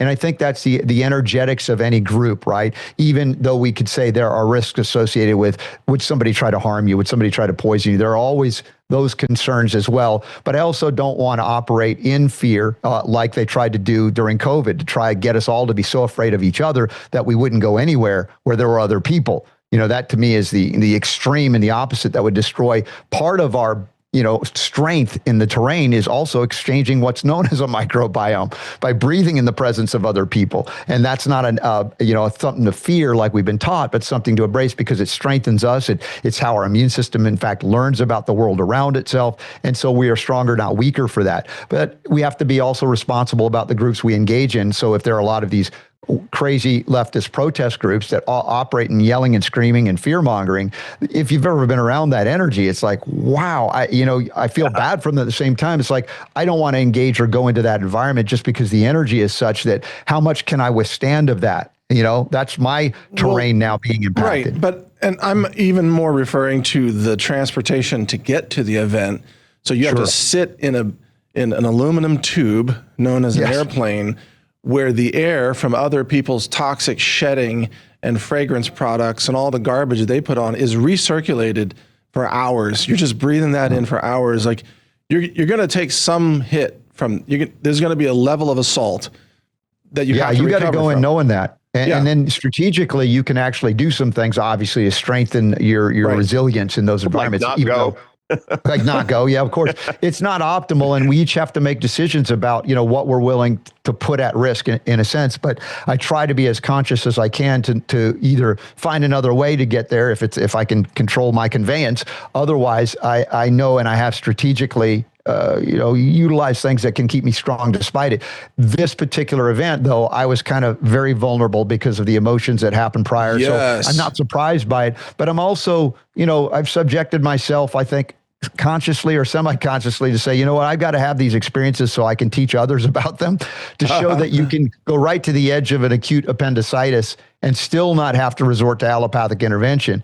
This is not me saying you never have to, you never will, but boy, oh boy, if you can avoid it, and you can, in fact, my studies of homeopathy back in India, learning about hospitals that treat patients homeopathically, some exclusively, that it was a regular occurrence to treat appendicitis without antibiotics and without having to resort to surgical intervention with a burst because they could prevent it. So I had to open my mind from being raised medically, allopathically, germ theory belief system in my younger years to say, my gosh, there's a whole other world of pathways in health and healing that we've relegated to crazy, impossible, whatever you want to call it. And I found out, no, it was only a belief system that we were programmed to believe. So I put myself, in those situations. Again, I'm not saying always consciously, but once I am, I'm like, okay, here I am. Let's go. Let's show what can be done here. And I don't think I'm doing it irresponsibly because I know signs and symptoms associated with when an allopathic intervention may be a life-saving triage, right? That's what it's for. But if I could preclude the need for that, and I want to show people that it can be done, that's part of my journey and I believe my mission here. Yeah, exactly. And what you're also speaking to is the fact that a lot of the so-called pandemics are really just psyops that people's minds make real. So, Todd, you want to talk about that? I think psychosomatic sickness is real. Yep. I mean, I think, and by the way, speaking about appendixes that burst, I have a wife that had one burst. And so that leads me to a question. What does real patient empowerment look like without becoming reckless self-diagnosis? Yeah, I mean, this is a unique question that's only individual. It can't be done across the board. And for me, I'll always lean into spiritual guidance, and it's hard to put your finger on that. Everybody's different in terms of how they intuitively respond. But for me, it's not just intuition. There's a lot of digging deep and researching, right? Using the mind that I have, the critical thinking skills that I have, but also not worshiping it, to recognize there are times where it might be mild and you're getting a message like, no, you need to take care of it this way. Or I think this could be really bad. And then you're into it. Something's guiding you, saying, no, you're going to be fine, which is the message I got continually, in addition to me monitoring the symptoms I was going through.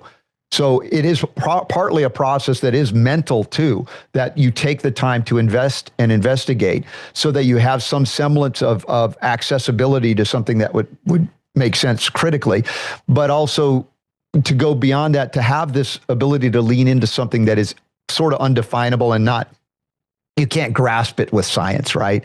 And that becomes the energetic reality of life itself. I mean, they still make fun of homeopaths. It's one of the trigger words. If I go out and have a social media thing that goes out and homeopathy is one of the things, man, the people that are just so offended that anybody would conceive that is real. I'm like, look, I don't care whether people believe it or not. I don't need to convince anybody of it. It's just that these people are fighting for the germ theory like it's their religion, and they gave up on religion a long time ago.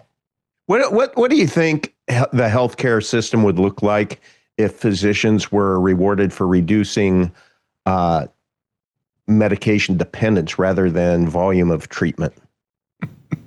Ooh, man, I think a lot of doctors would be lost without the prescription pad because primarily that's all they've been trained to do.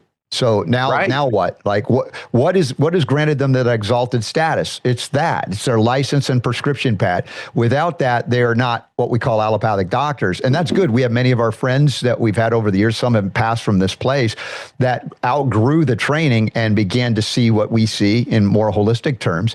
And I'm welcoming them to the fold. But I think the whole system collapses because it's rooted in management of diseases that they actually contribute or create. Maybe not intentionally for the most part. I don't think every doctor is consciously aware of this, but the system itself is such that it would collapse. Now, if we had an ideal system, what it would be a decentralized system like we're talking about, where all forms of medicine have equal footing. Not that they're all the best at everything, but the option is there to say, here's what this one does good here, and you get to choose. And in that context, we have failed so miserably as Americans when we accept this level of tyranny or enslavement to one system over all others, a medical monopoly. And this is where I've criticized my fellow Americans for 30 plus years now over this issue. It's like, you think we're so free. Just try to, put out a supplement like selenium that Jonathan Emord has sued the FDA and won like world record now, 13 times, 8 on constitutional grounds, probably more than that now. And yet we still don't have the freedom of speech to say on the label of a selenium, this is one of the most studied minerals to prevent and reverse cancer, for one, among other things. And so we still don't have that freedom of speech in America, which is why I leaned into my show without having products to sell, because I realized I would become an immediate target for elimination based on having products that I would say, hey, by the way, this does that. I don't sell anything. So I say that product does that. Go come and get me, right?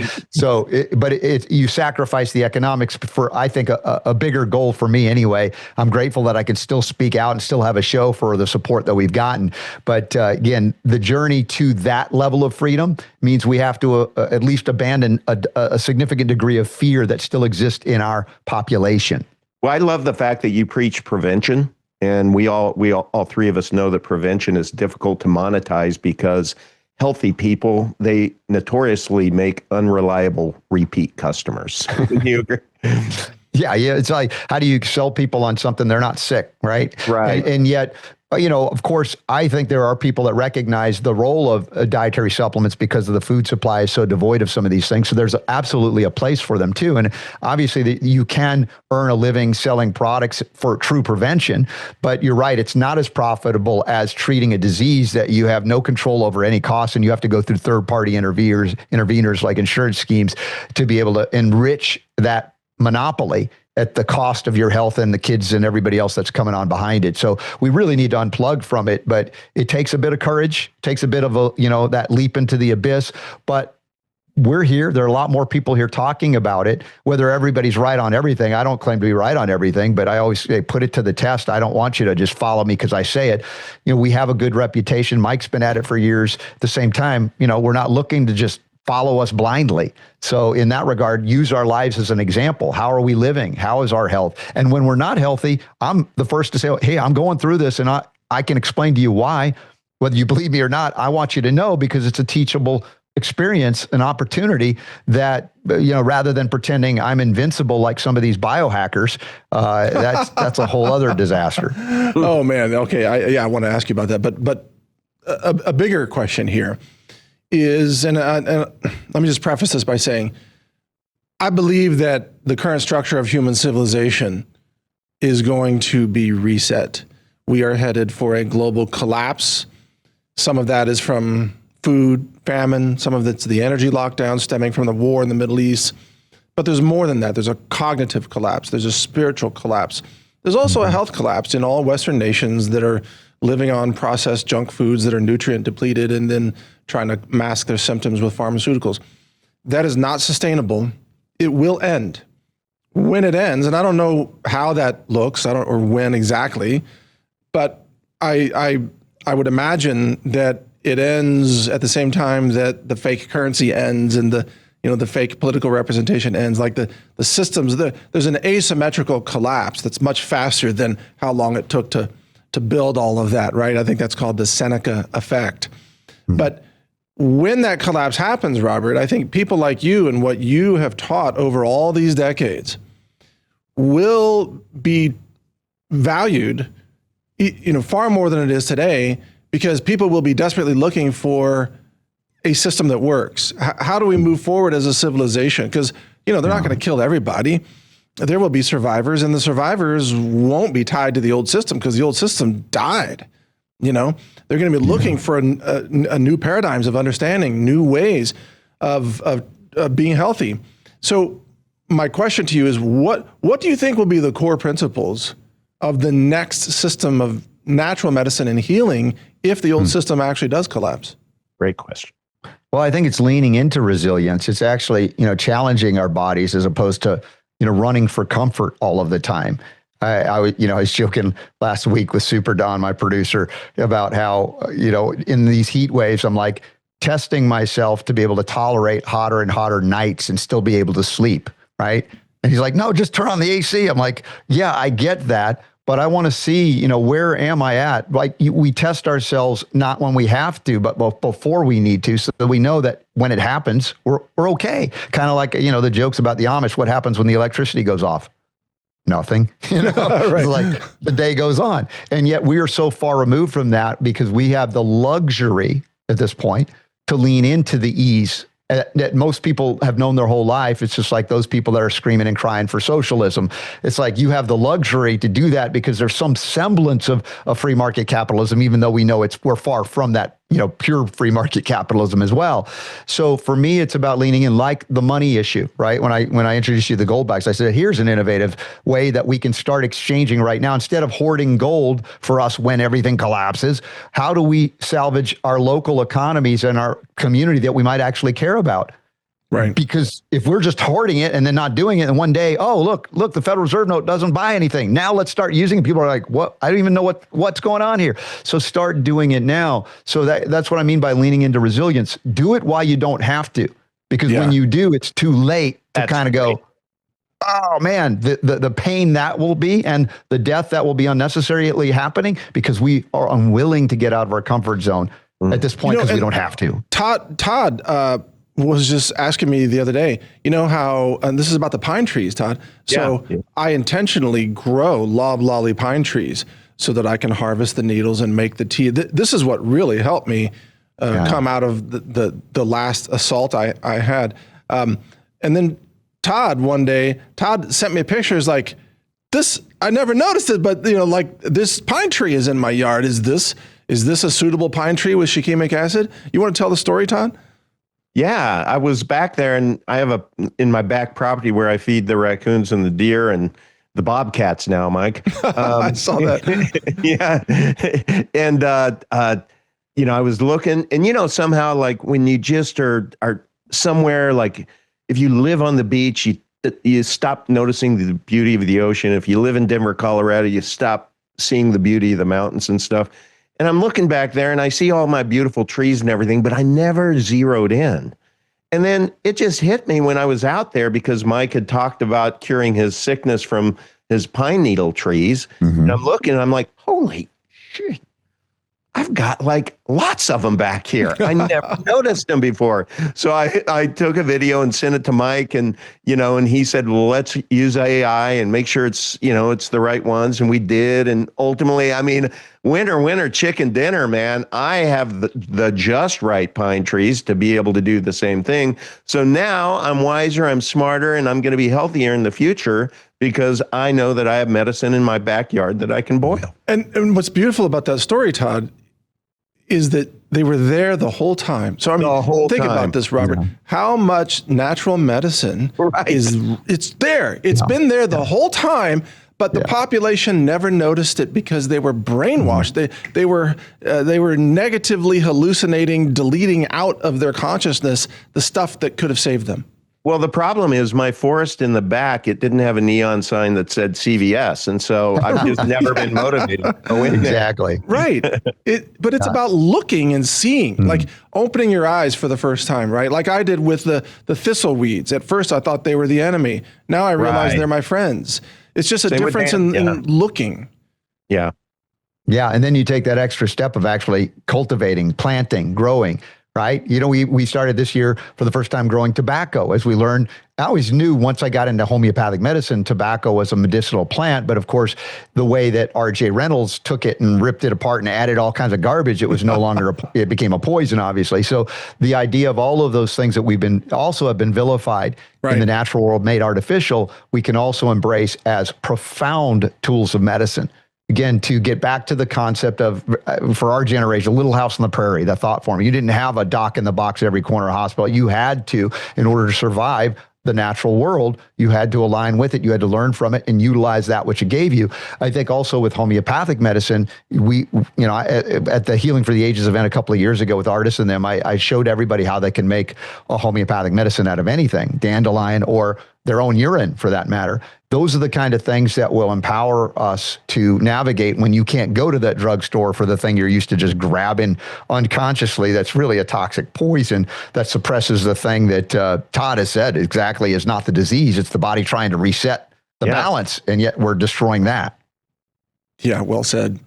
I've been trying to think this whole interview, when studying the terrain versus a germ theory, I was educated that there is something in our body that looks like a virus, that everybody discerns as a virus, but it actually is not. And I can't think of the name. I'm hoping you might be able to help.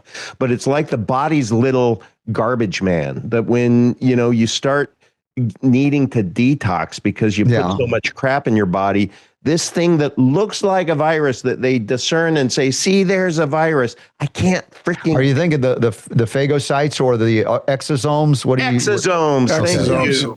Yeah. Thank you. Okay. Yes. Yeah. Like cellular debris. Yeah. Cellular debris. Yeah. Is it waste? Is it communication? I don't know definitively, but I think that's where we need to be looking, as opposed to, is it the cause of? I think it's the result of, as we talk about. Well, but what I love, somebody explained it to me, is when you get sick, it's really your body is just blowing the whistle to say, I need to detox.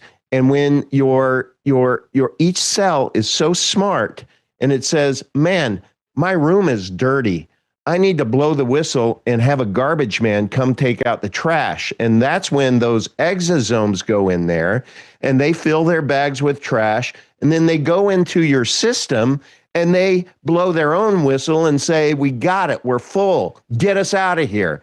And that's why we sweat, we blow our nose, we hack, because that's all of these exosomes with their garbage bags saying, get us out of here. And by the way, our skin is our largest organ, right? So that is what's going, when you sweat and everything. So to me, I could just reconcile the world when I started thinking differently about that. And it sure cured the disease of fearing the boogie virus, because you can't catch a virus. That's really important to understand. I'm glad you mentioned that. And I want to add to it because, Robert, over the years, I've built up quite a large food science lab. And even though that gave me a strong science background, which initially had me believing in the germ theory, there was a dramatic event during COVID where, as an ISO accredited lab, I tried to purchase external standards, just like they're certified reference materials, as they're called, CRMs, of SARS-CoV-2. Now, and I don't know if you've heard me say this before, but I regularly purchase external standards of lead, of mercury, of various dioxins, PCBs, PFAS, glyphosate, right? We have to. You have to have external standards because you have to show your instruments, multiple mass spec instruments that we have. You have to show them what that atomic element looks like at what concentration to build a calibration curve. You have to show it. This is glyphosate. This is the elution time from the column in liquid chromatography, for example. This is the mass overcharge ratio, whatever. There are no physical standards in virology that are real. They don't exist. I know because I tried to buy them as an accredited lab, and they don't exist, but they're labeled standards. They're called like SARS-CoV-2 standard, but you look at what's in it, it's like cow blood, it's people's snot, it's like whatever, monkey pus, I forgot what's all, and they sell you that as a standard. So what in the whole world of virology is driven by digital libraries. So they're making up this fake world of libraries. And if you have a PCR instrument, you download the libraries, but you never have the thing. Yeah. You never have it in any lab. Yeah. You know who was also ahead of the curve on this? Our dearly departed friend, Liam Sheff. I always like to bring him up too. Liam Sheff is great. His book, Official Stories, just laid bare a lot of myths, right? That were official stories to protect the officials, and including virology. He was way ahead in that realm too. And he was, we were all friends, John Rappaport, all of us, and interacted. And what a journey, because we were all castigated for being the weird ones. But hey, man, I embrace the weird because it's guided me to find a path of great value, great health, great vitality and strength and inspiration in a sense. And then we've aligned with people who are similar, and that, enlivens and uplifts. And I would say that's another aspect to, how do we survive whatever's coming next, is to find those people that, fire you up in a positive way, that make you excited to get up every day. And what are we going to experience today? What are we going to learn today? So there's the doom and gloom, the fear mongering. Look, it's scary to consider any collapse scenario. And it's not that it's unprecedented. There are books written about it. There have been recent experiences on this planet about it, whether you want to go to Venezuela or other areas or war-torn regions. So you can study that too and learn out, hey, what do you need to do to survive those inevitable, downturns? But, also what we're trying to do is not saying just survive it. How do you create a culture that actually works, a community that actually works? Because we pretty much suck the eggs, and they're not organic eggs when it comes to what we see today. And, just living in fear, suspecting the worst from our neighbors, as opposed to finding out that when we're left alone of our own accord, we find ways to get along, even if we have disagreements, because it's in our own best interest not to be at war all the time. Well, right, Robert, but specifically, I wanted you to comment on the fact that there's no physical science in the science of virology. Like yes, and you mentioned the term, digitizing life, if you will. That's the thing about the advancements in all of the sciences, which, I appreciate. I'm a bit of an egghead myself. You've gone heavy into the sciences, but recognizing that a lot of the smartest people on the planet have been duped, and at times we've been duped by kind of razzle dazzle. It's almost, magic tricks as opposed to really sound validated science. Right. And when I started seeing that in the era of, HIV tests particularly, that's when I started to say, my gosh, they're just making this stuff up. And then you go back into the origin of virology and the whole idea of polio being caused by one thing called a virus, as opposed to toxicological burdens from things like DDT or other environmental exposures, lead arsenate, et cetera, impacting neurological function. So you carry that in an analog world at the time, now to this digitized world, which we tie once again into digital identifiers and digital currencies, all of these things that take us out of our origin point of, analog beings, in a sense, when we talk about reality of creation itself, that it's certainly something we have a lot of ability to creatively input on through imagination as well, but we also have the ability to disconnect us from source and delude ourselves that we are God itself, like these digitized people, right, that believe that they can put their head on a stick and live forever, right? Getting back to whether it be biohackers or these transhumanists. So what you're pointing out is that, yes, it's the razzle dazzle of science impressing us, or impressing some, to say, you guys are crazy talking about these herbs and things. There's no science to support what you're doing. Look at what we're doing. And we look at their science and go, man, that's just embarrassing. Right. There isn't even there. But there's one more thing, which is that the FDA allows food producers to use the digital libraries as a replacement for a physical analysis of what's in the food. And I know this because I met with sales reps from a major science instrument manufacturer, because we use the old method of incubation to check for bacteria, to check for fungi, mold, yeast. And it takes like 3 or 4 days, depending on the incubation time and the media, et cetera. Yeah. And I think, in fact, Todd, I think I've shown you some of those instruments when you were here before. But we were told, oh, you can replace all that and just use this virus check that uses these digital libraries, and you don't have to incubate anything. And then if the PCR says it's not found, then it's good to go. And it's like, wait a second. We're not even talking about viruses. We're talking about, E. coli here. Yeah. But we were told that you could replace that, and the FDA recognizes that, which means there's a bunch of, cyclospora diarrhea causing bacteria being thrust out into the food supply that passed the test because the test is fake, but it's FDA approved. You see what I'm saying? Yeah, and I'm not surprised. I hadn't heard that specifically, Mike, and I thank you for sharing that because it only makes sense is that they would go there because we've adopted, again, this mantra, better living through synthetic chemistry with that was the 20th century. In the 21st, it's now through digital chemistry. It's not even grounded in any semblance of reality. It's all make-believe. Yeah. It's like playing Sim City and thinking you built an economy. Wait, what, Mike? What? Don't rock my world now. It's not real. I invested a lot of time in SimCity. Come on, Mike. Sim virus. I mean, they're playing in an artificial world and they make believe it's real. Anyway, go ahead, Todd. Yeah, Robert. First of all, I have an observation, and then I'm going to ask you a question. But my observation, or let me pose it as a question, guys. What's the over/under on us getting 3 strikes on YouTube if we were on YouTube and we published this? Oh my God. This wouldn't last 5 minutes on YouTube. Like they wouldn't give us 1 strike for the interview. They would just give all 3 of them to us right at once. Will the next declared public health emergency meet widespread resistance, do you think, Robert, or will fear once again overpower institutional memory? Well, I'm not much into predictions, but I can feel comfortable in saying that it will be met with a lot more resistance. How will that equate to, can we stop it? Like if we had known all the things we knew as a culture about distrusting the Faucis of the world and the various institutions, we could have stopped it cold, but there were very few voices that were actually speaking out in this way. So we could be kind of sidelined and as you know, censored like we were, and still to some degree are in certain platforms. So it really comes to those that know how to manipulate the species, and there's a lot of people that are smart enough to do it. They are always looking for the vulnerability.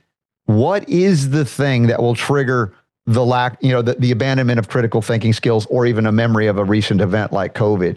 And, I've talked about speculated. It's like, well, if they had 100,000 people with bleeding eyeballs, in say Ebola's here, that might be visually enough when they see that, even though it might be an artificial construct in AI too. But those are the things that I think that they're working on. So I always say everybody must be honest about looking in themselves in the mirror and say, what am I afraid of? Because that's the thing that will be exploited. And if it relates to health still, find out where those vulnerabilities are and shore them up. Kind of like our discussion here. I believe it's serving a great purpose to hopefully shore up those areas for people to go, I'm still afraid. Wait, no, I heard them say, oh, now maybe I'm less afraid, and keep moving in that direction.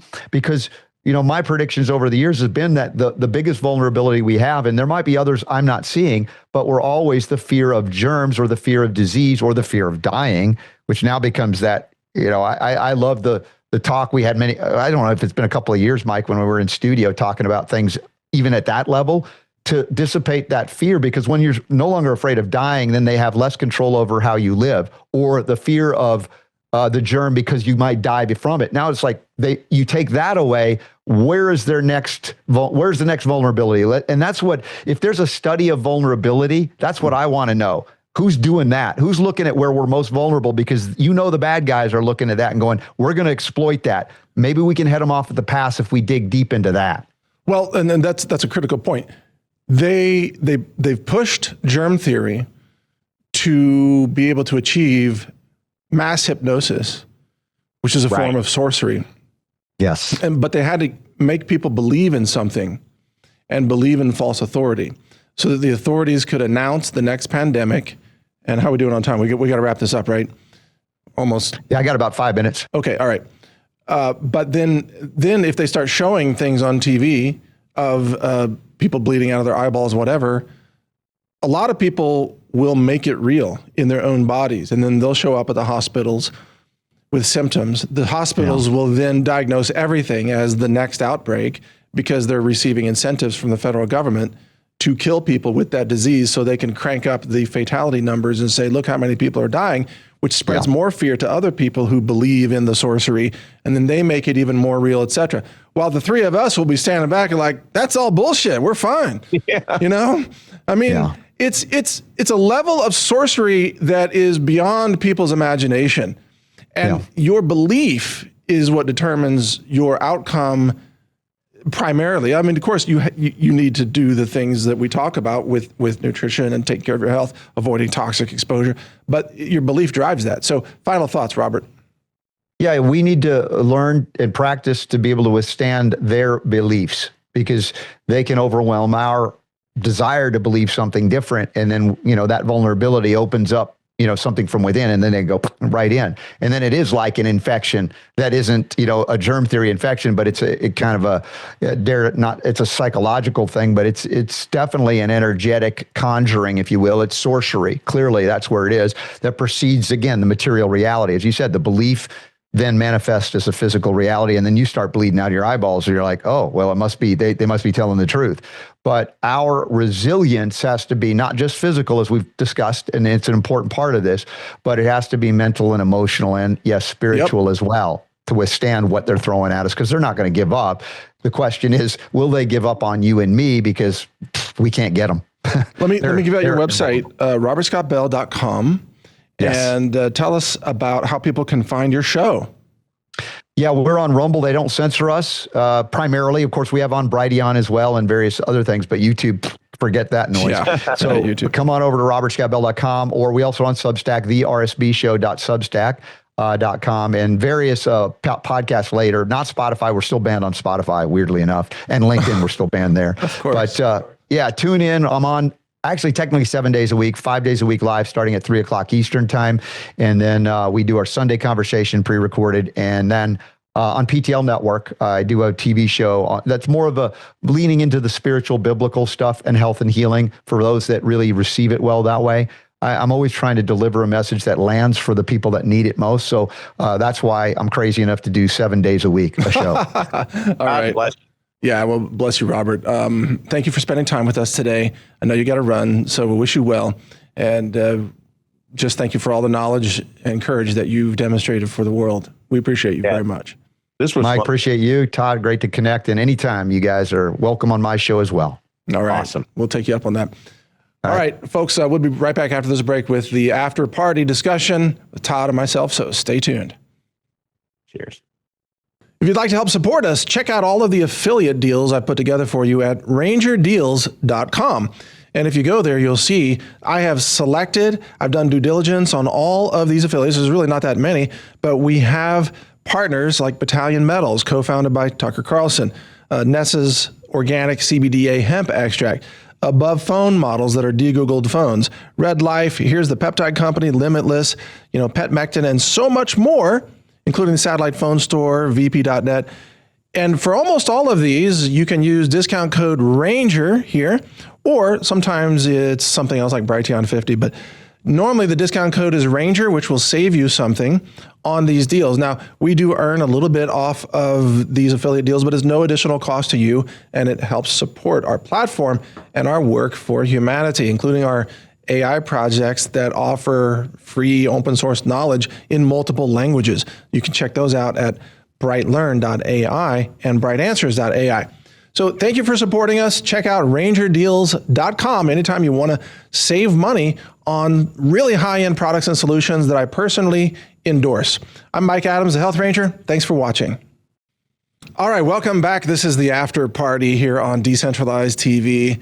All right, Todd, that's another one of those interviews that just went by so fast. It's like, well, I know. How do we even, Robert All has I know is so much knowledge. I'm in my happy place, Mike. I'm just in my happy place. When anyone wants to talk about germ versus terrain theories and exosomes, I love it. I could spend 2 hours talking about that topic, just because that's really when we were going through the boogie virus in 2020, I stumbled upon, and I don't think the site is available anymore, but it was this guy that launched youcan'tcatchavirus.com or catchavirus.com. And I was curious, and I listened to it.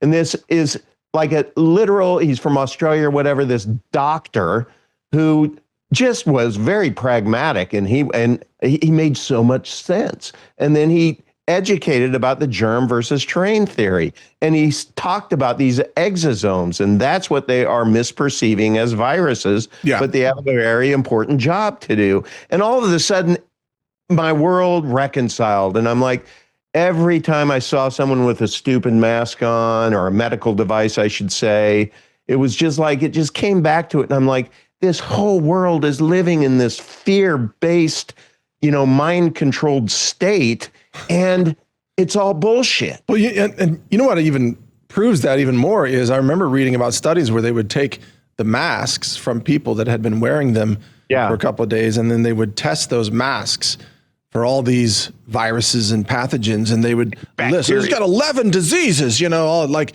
these horrific diseases that should have killed somebody. But that person had no symptoms, wasn't sick, but was breathing all these exosomes into the mask that were getting diagnosed. Like, that just proved it right there. According to your theory, that person should have been dead. I'm saying that to the medical profession. Right. Yeah. I cannot tell you, I can't give credit to the right person, but it was somebody that my wife knew who was a, what is the chest doctor that diagnoses, pulmonologist? Is that what it is that diagnoses, if you have pneumonia or whatever? Yeah. And believe it or not, she didn't believe in viruses. And what she said was that what drove her nuts was when people are putting on these masks, what she started seeing is an increased diagnosis of pneumonia, because think about it. When we eat, what happens in our mouth? We have bacteria that eat and they take a shit in our mouth. And so that's why we have bad breath ultimately, is because it's bacteria shit. So think about it. And when you put that on, when you have something restricting your airflow, you have to push out harder and breathe in more. So the more you push out, the more of that bacteria shit that you are putting in your mask.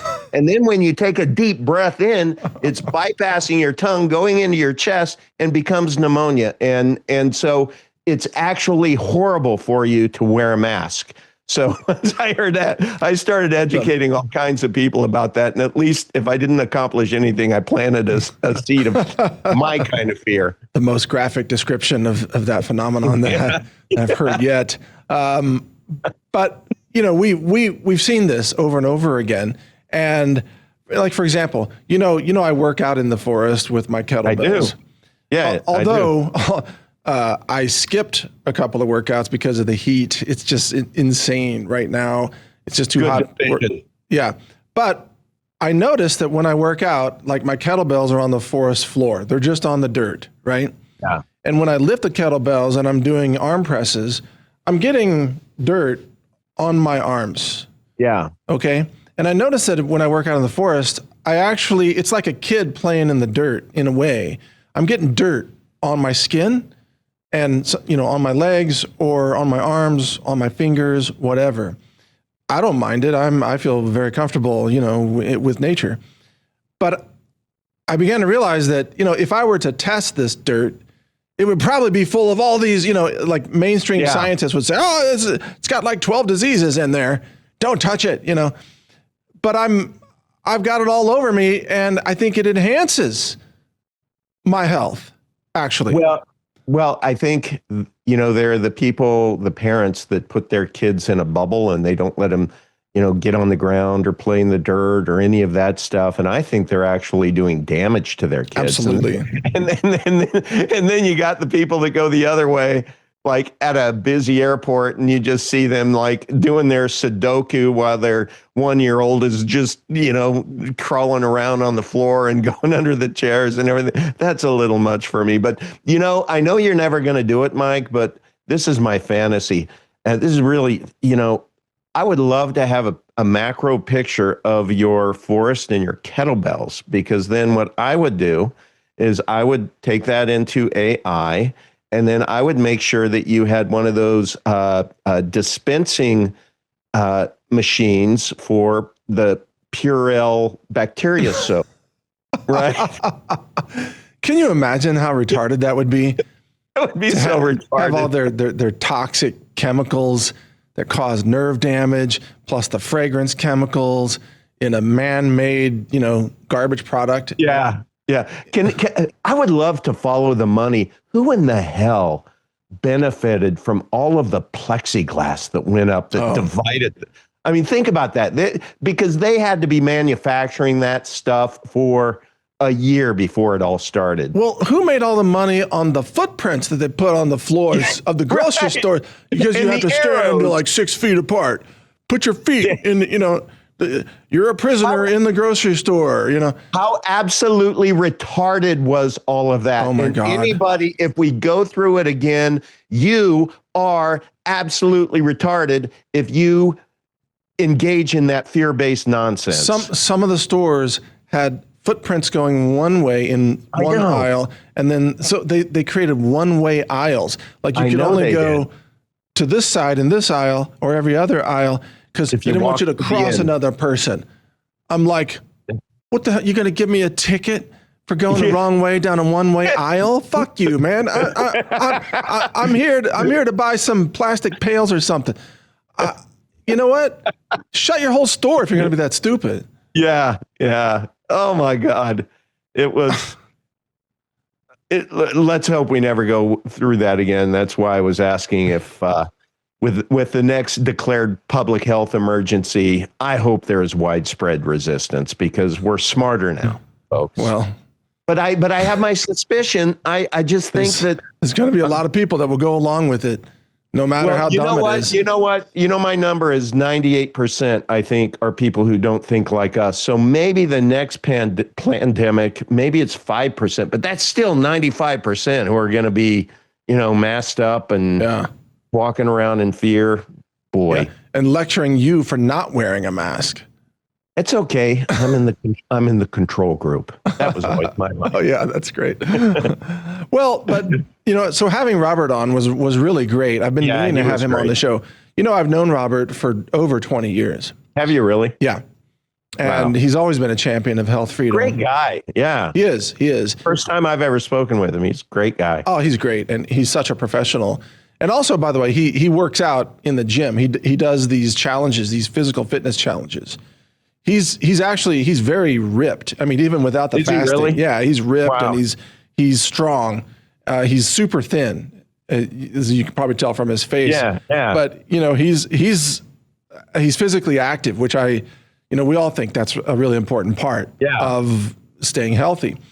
And he lives what he teaches, right? So he's not he's not a fake person coming on to tell you about things that he doesn't do. Like he lives this every single day. Yeah. RobertScottBell.com, everyone. Mm-hmm. Everybody should visit and just, start exploring. I mean, who knows? Maybe you'll start a healthy journey yourself. So, Mike, I was thinking about, as he was explaining this, and we were talking about the germ theory and the terrain theory, and he was talking about the medical, big medicine is just all about the prescription pads, I started thinking about the unincorporated nonprofit associations, and I was trying to draw a parallel, and I'm like, just like they don't teach nutrition in medical school, right? They teach prescriptions. CPAs and attorneys, they are going to preach the germ theory instead of the terrain theory of finance. That's exactly right. And right? They're going to write prescriptions. The accountants are writing IRS prescriptions. Exactly. Basically. Exactly. Will poison your finances forever. And so if you want the financial terrain theory equivalent, just visit my575e.com, sports fans. Please do. Please do.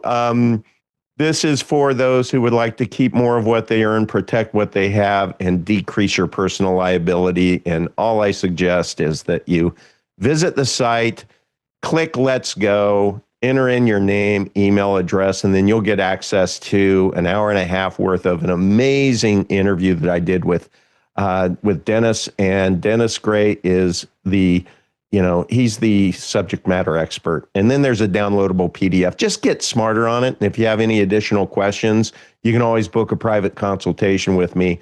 But, join over 700 other people who over the last 3 years have received this message through our after parties and have acquired their own and now are lawfully operating their own.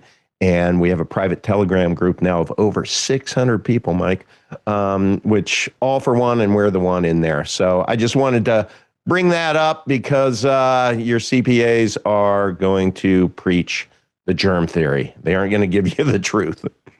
Yeah, that's a really great metaphor, Todd. And I think people owe it to themselves to learn about what you have there at my575e.com. If they haven't already, watch the video. And especially, just want to remind people, don't wait till the end of the year. Right. This is going to be a mad rush. And this year, you're going to cut people off before Thanksgiving or something. I think you threatened that before. What? Well, I have to. There were just too many people last year. And then I got to a point to where I didn't enjoy my holidays because everybody was like, where is it? Yeah, well, okay. So that's the thing. Get informed now while you can. And also, if you have gold or silver, even though prices have been fluctuating a lot, our guest Andy Scheckman says that there's going to be some major gold revaluation happening here, and silver as well.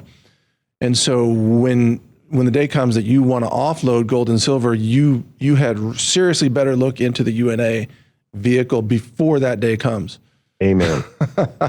I mean, that is such a giant use case for people who custody metals, whether it's self-custody or through a vault or whatever. But you have to understand how to strategically win. Can you imagine if you bought gold at, let's say, $2,000 an ounce? Yeah.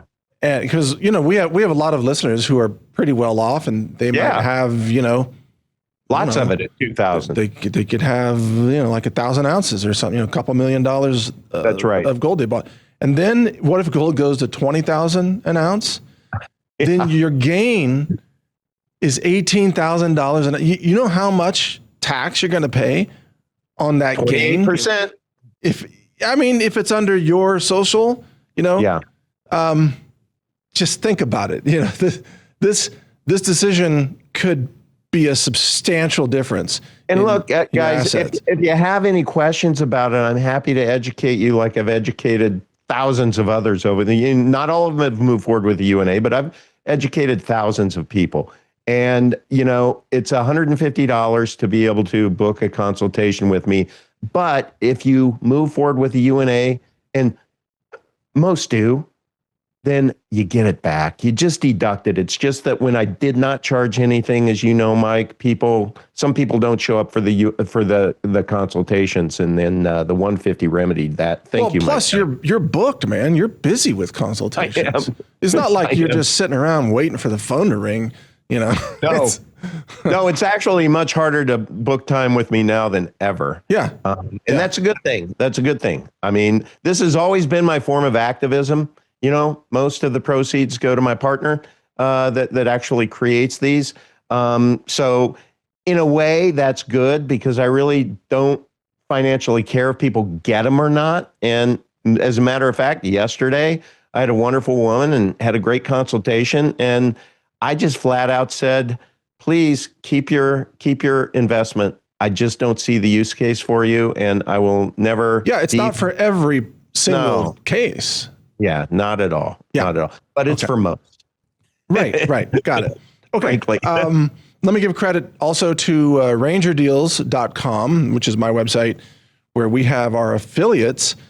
These are different affiliate deals that I've put together for you with discounts. Usually there's a discount code like Ranger for Above Phones or the CBDA or Battalion Metals. We had Tucker Carlson on. He's the co-founder. Or the therapeutic peptides that have changed my life, BPC 157, or VP.net. We've had those guys on. Satellite phones, SAT123.com. And I've just added, this is a new one, which is Pecron Power Solutions. So these are the units that I'm using for the solar. Todd, you're so funny. I see what you're doing there. That's hilarious. the Peckrod power units are what I'm about to demonstrate. I'm going to be filming the charging of a Tesla vehicle because now 4 of my employees have bought Teslas now. It's so funny. That's amazing. It's all because of me, but I know, but you still don't have your Tesla, Mike. No, I don't have a Tesla, but Tesla should like make me a salesperson or something. I don't know. Yeah. It's so funny. But we're going to be charging a Tesla with solar. And so I bought, I think it's called the F5000 from Pecron. And I have some of the other models that I'm using for my data center. Yeah. And so they gave us an affiliate link. So if you want to buy Pecron, you can use that link. We'll get a little bit of credit. I just want to say, nice. Pecron, it's a Chinese company. The value of their products is extraordinary. Wow. I mean, you're not going to get a better value, and their power stations, and they can accept a lot of solar panels. And what I love about them is that you can turn on the screen 24/7. So the screen doesn't time out and go off. Oh, that's nice. I know. I've never found a power station that just keeps the screen on. Like I want to be able to walk by my 48 workstations, and I want to see the screens. I like how much power is it using, right? I don't want to have to go touch every screen. So Pecron power stations, their screens stay on, and they have decent email support, but their phone support is like non-existent. So don't even try to call them. Unless you speak Chinese, and there's a lot of different dialects. They don't even answer in Chinese. This is like there's just no phone support. Yeah. But this is pretty typical for Chinese companies that are distributing in the U.S. But their email support is quite good. They actually got back to me and answered a question that I had. Perfect. But so far, I've been running these, and they are doing really well. That's awesome. I've got like 6 of these units. And anyway, so I've added that one. That's all at rangerdeals.com. Beautiful. So take advantage of that. All right, Todd. Well, I guess that's a wrap for today. It's a wrap. Thank you, Mike. Great guests. Yeah. As always. Really, really enjoying this. This is, Tucker Carlson, that interview was 125th episode. Was it really? Yeah. It's just crazy. Wow. Yeah. And we had such a positive feedback about that. And really did. Also some of the other episodes, and by the way, we are going to get Roman Yampolsky back later this year. He said he'll come back on if humanity is still in existence before he comes on. That's awesome. That was a great interview. Yeah. But he's going to come back with an update, and we'll call it that We're Still Here update from Roman Yampolsky. But he may be right. We may not be here, 5 years later or 10 years later. But we'll talk to him about that. Anyway, we've got a lot of great guests coming up. We're here for you. Yeah. The guest list lineup that is coming up, as you know, Mike, is just pretty amazing. And it is.